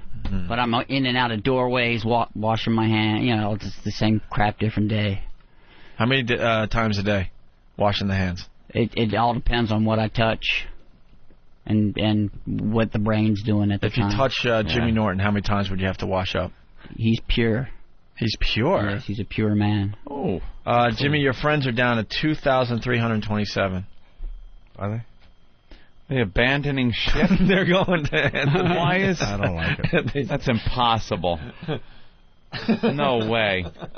But this MySpace is going to be the thing that breaks up this show. You No. know that, right? Let's go to Rich in Pennsylvania. It's about friends. Yeah, sure it is. Rich. Good morning, fellas. Hey, Rich. How are you? Hey, here in PA, we have a drive-through strip club. A drive-through strip club? Drive-through strip club. You pull up. How does that work? Do you sit in your car? Sit in your car. Very nice. Only problem is they always get your order wrong, so instead of a hot blonde, I always get some fat, bald guy. Ooh. Punching out. Yeah. No, you're not. No, you're not, sir. All right. Andy, what else you got there? All right, I got something I've never brought out before. Uh-oh. I got. Are we going to get arrested for this? No. All right. No. Maybe. I got to go up to the house where Sharon Tate got murdered. Mm-hmm. All the Tate Charles Manson crimes. Yeah. And there was a girl that got killed up there called Abigail Folger. She was the heiress to the Folgers coffee fortune.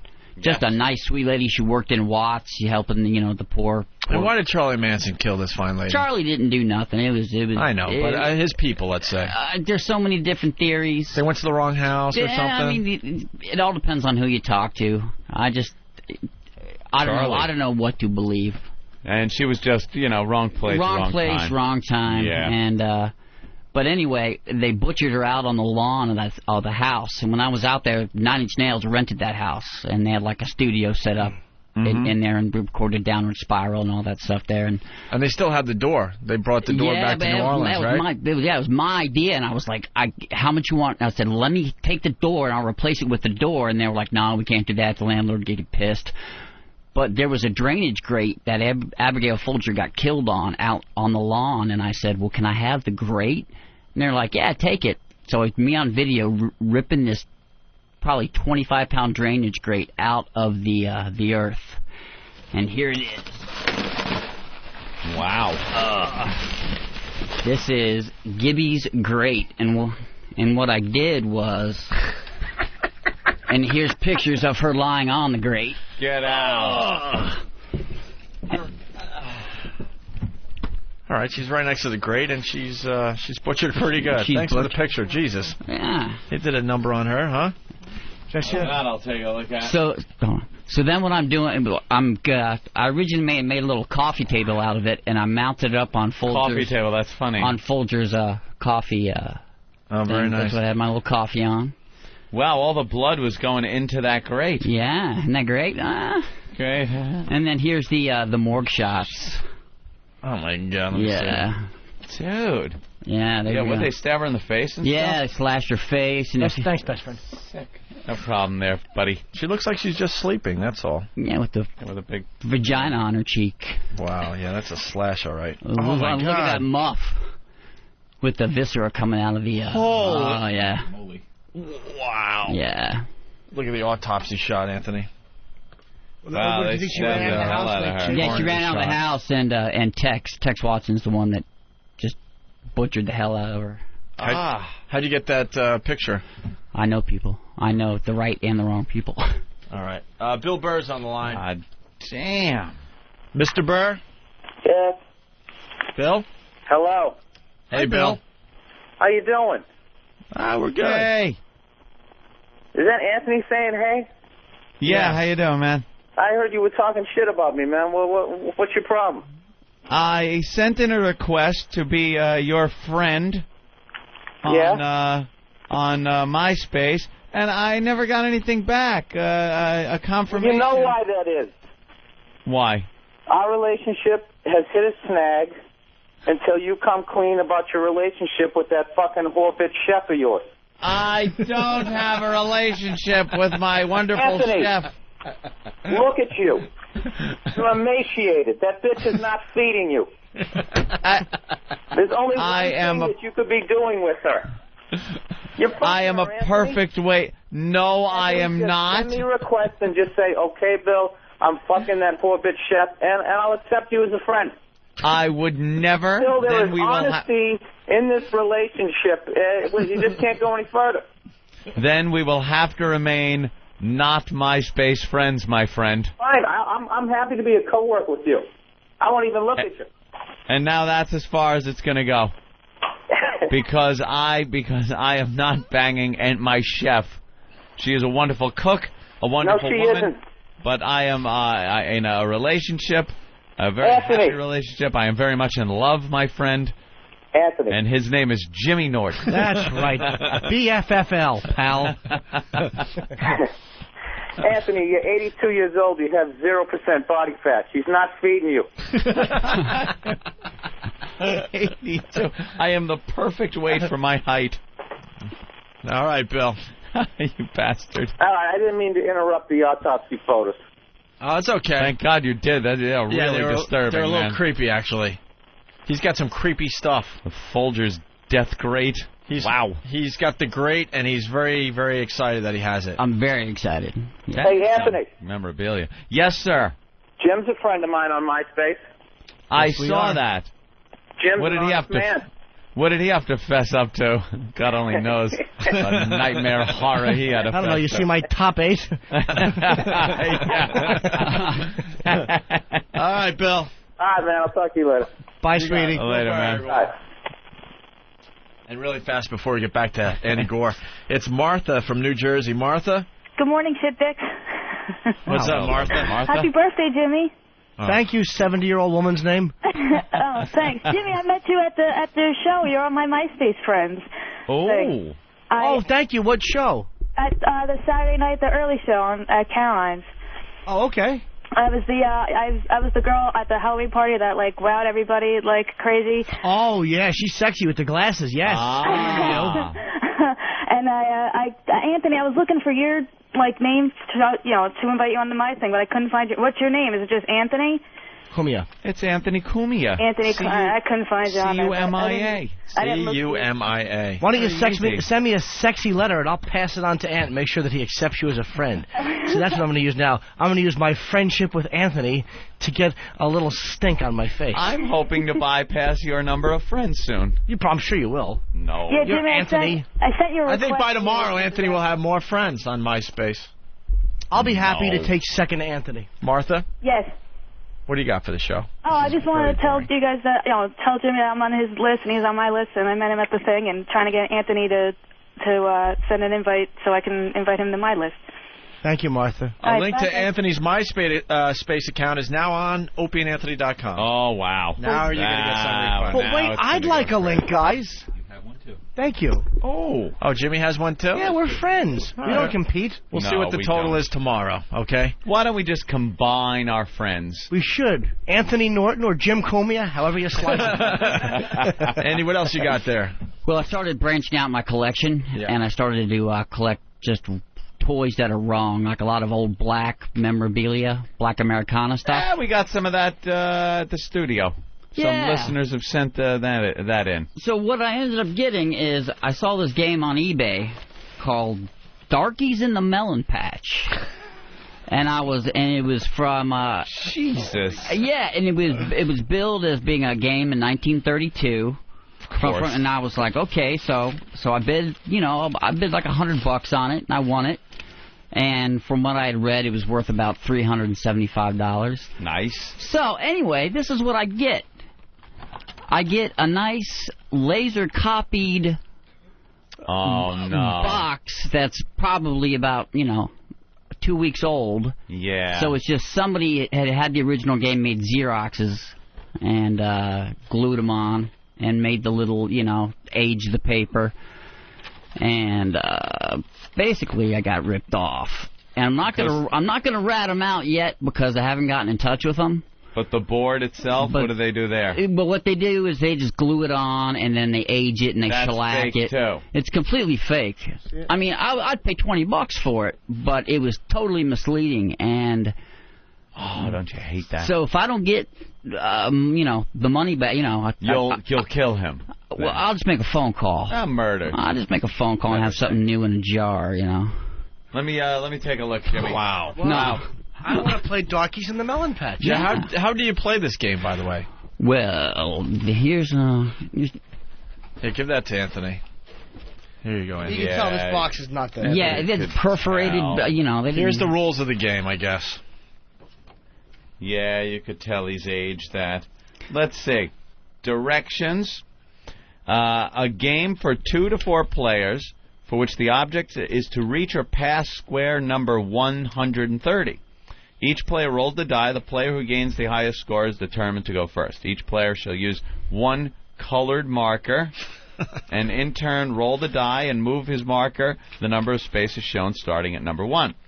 And traveling back and forth across the board. If the player lands on any square with a colored arrow on it, he must follow the picture starting from the space until he reaches a square with a star of the same color.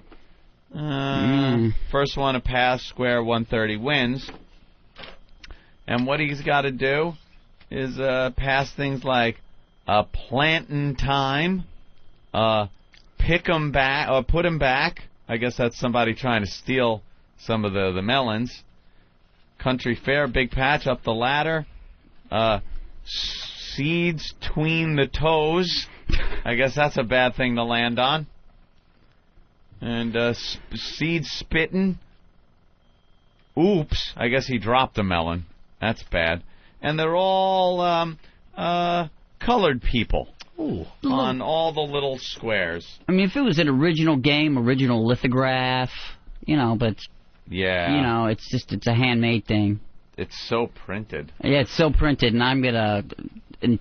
You're not happy. I haven't contacted them yet, but if I don't get, I said I paid $100. Send me $80 back. I'll pay $20 for it, or else. How do you know that you're getting real stuff? Because you collect this stuff, and obviously there's a lot of fake stuff on online. eBay you don't. Most of the stuff I collect is kind of in underground, like antique stuff, and you kind of know what you're getting. Yeah. But on eBay it's kind of hit and miss. Right.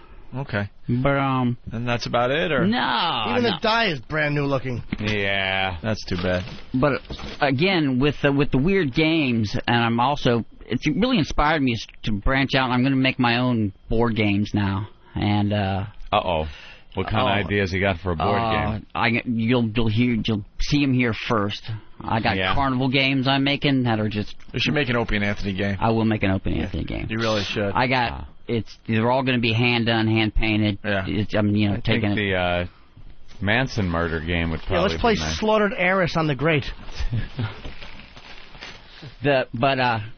This game was given to me by Tracy.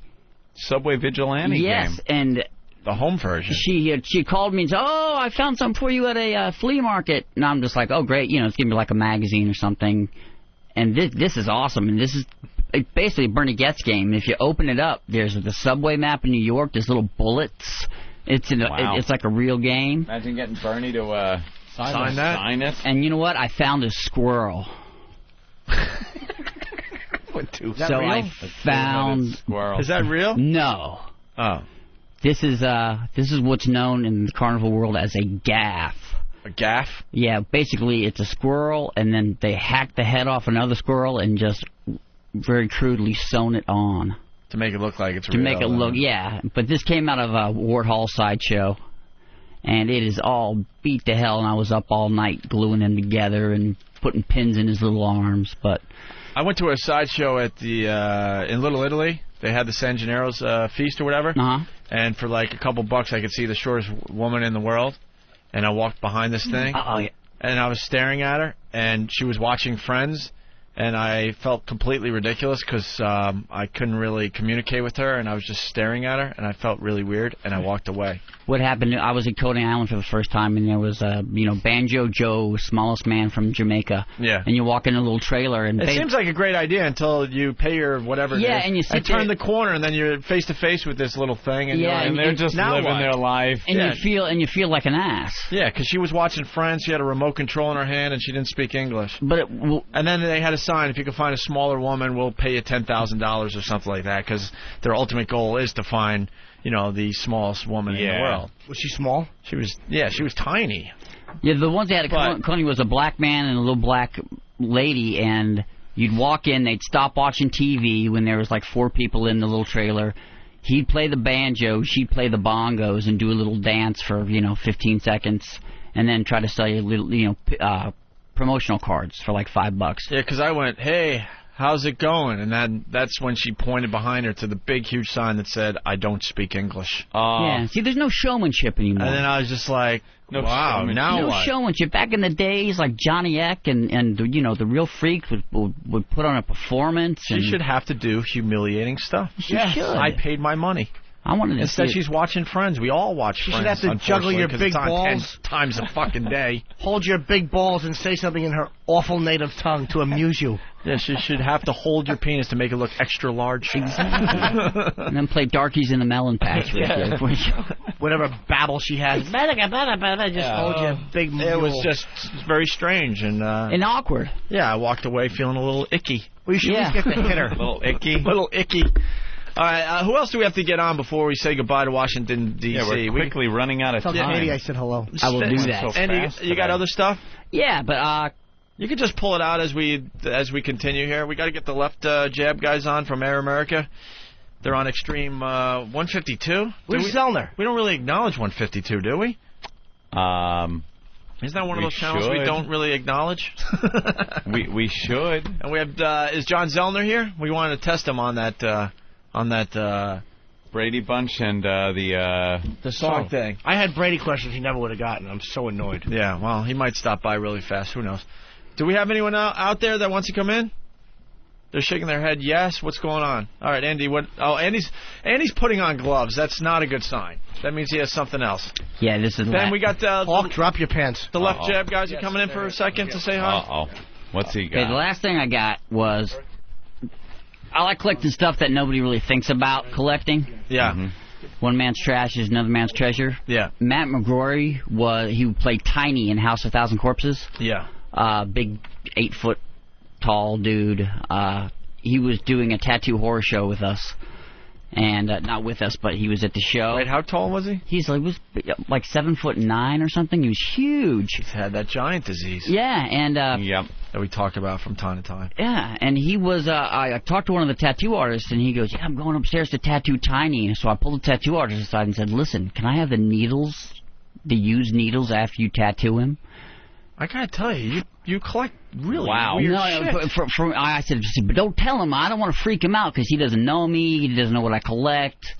And at 3 o'clock in the morning, a little wad of folded up needles came through my. But why, Andy? Why? Oh, why? No, seriously, why? Why? I'm not even trying to make fun of you. Oh, no. Like, why is that an interest to you? It is interesting to me because, number one, tattooed a famous guy. Number two is his last tattoo before he died. Mm-hmm. So I'm getting them all framed. There's like 5 of them framed out in a fan. And Okay. his last tattoo was like a Celtic cross on his arm. It's on a Foundry. And I'm getting a frame made of Celtic cross. I'm going to have all the cast members from House of 1,000 Corpses sign it. Just purely for my own amusement and for the museum, the Goratorium that will one day open. I know, you've been working on that for years. Yeah. That would be very cool if you make that happen, because the stuff I've seen in his apartment, Well, unbelievable. Yeah, you've seen What stuff. is the Mac Daddy item that you have? Your prized possession? Maybe you can't even tell us, because Yeah. he has stuff that he won't even talk about publicly. I got the dancing samba. How about an item that you do talk about? What is the Mac Daddy item that you openly talk about?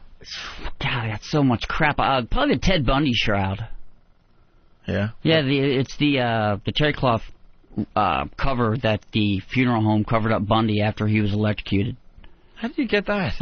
This kid worked at the funeral home, got in touch with me, and he just started working there, and he goes, they were giving me a tour, and we went in this back room, and they showed us this tattered up old terry cloth thing that they covered Bundy with, and they only used this one battered up cloth to take the prisoners out. Like, if they were going to pick up Grandma, they'd have a nice silk one. Had the funeral home embroidered on the side of it, and so I bought it off the kid. He basically stole the thing from work, sent it to me.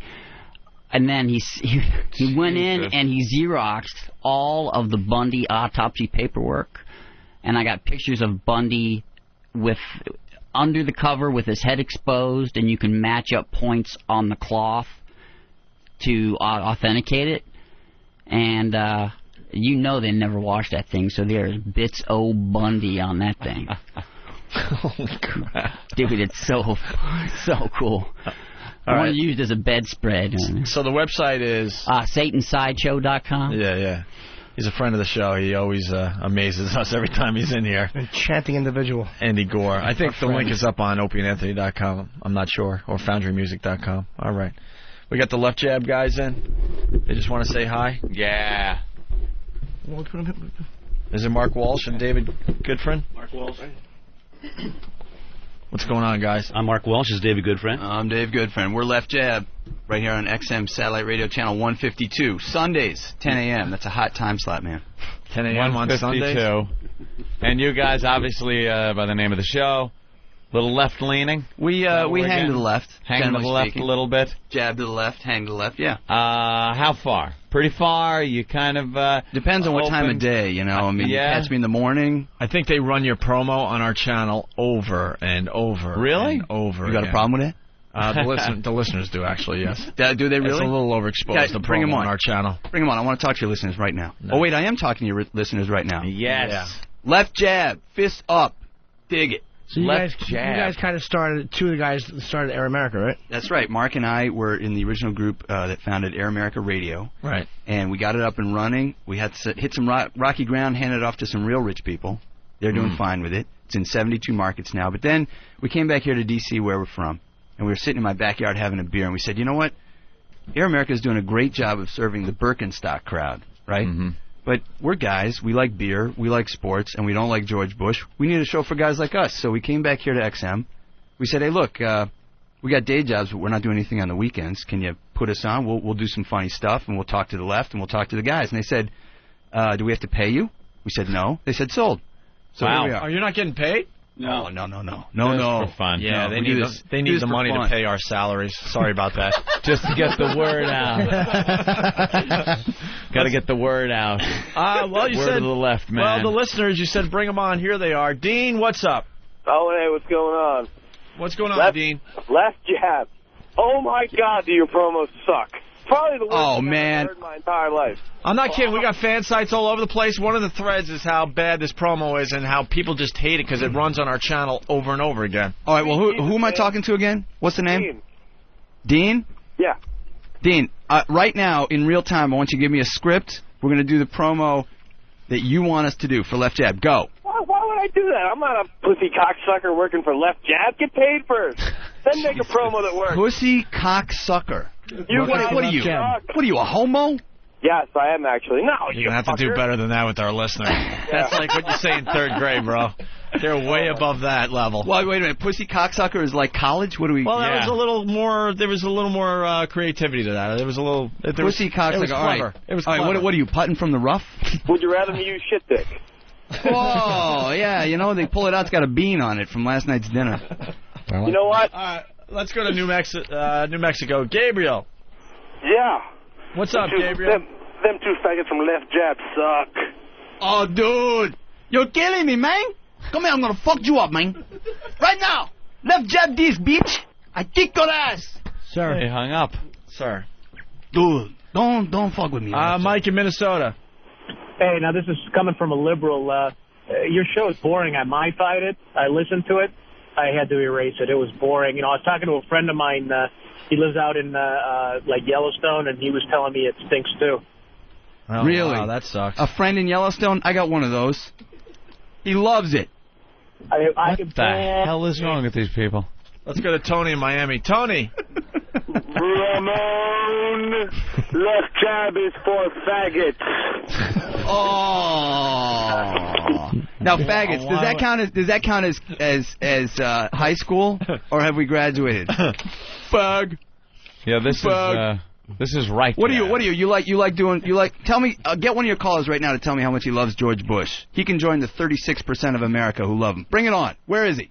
That's 36%, but they are a strong 36. They're very dedicated. Oh, yeah. Another one got carted off to jail yesterday. Did you see that? Very dedicated. Come on, I want to hear these. I want to hear these macho men talk about how much they love George Bush. Bring it on. Oh, we got one. Opie, Anthony. We only got a minute 50 left. Give me one. Come on, I'm just getting warmed up. No matter how much shit is thrown out there, 36% still go, I like this fella. He's such a good man. I want to have a beer with him.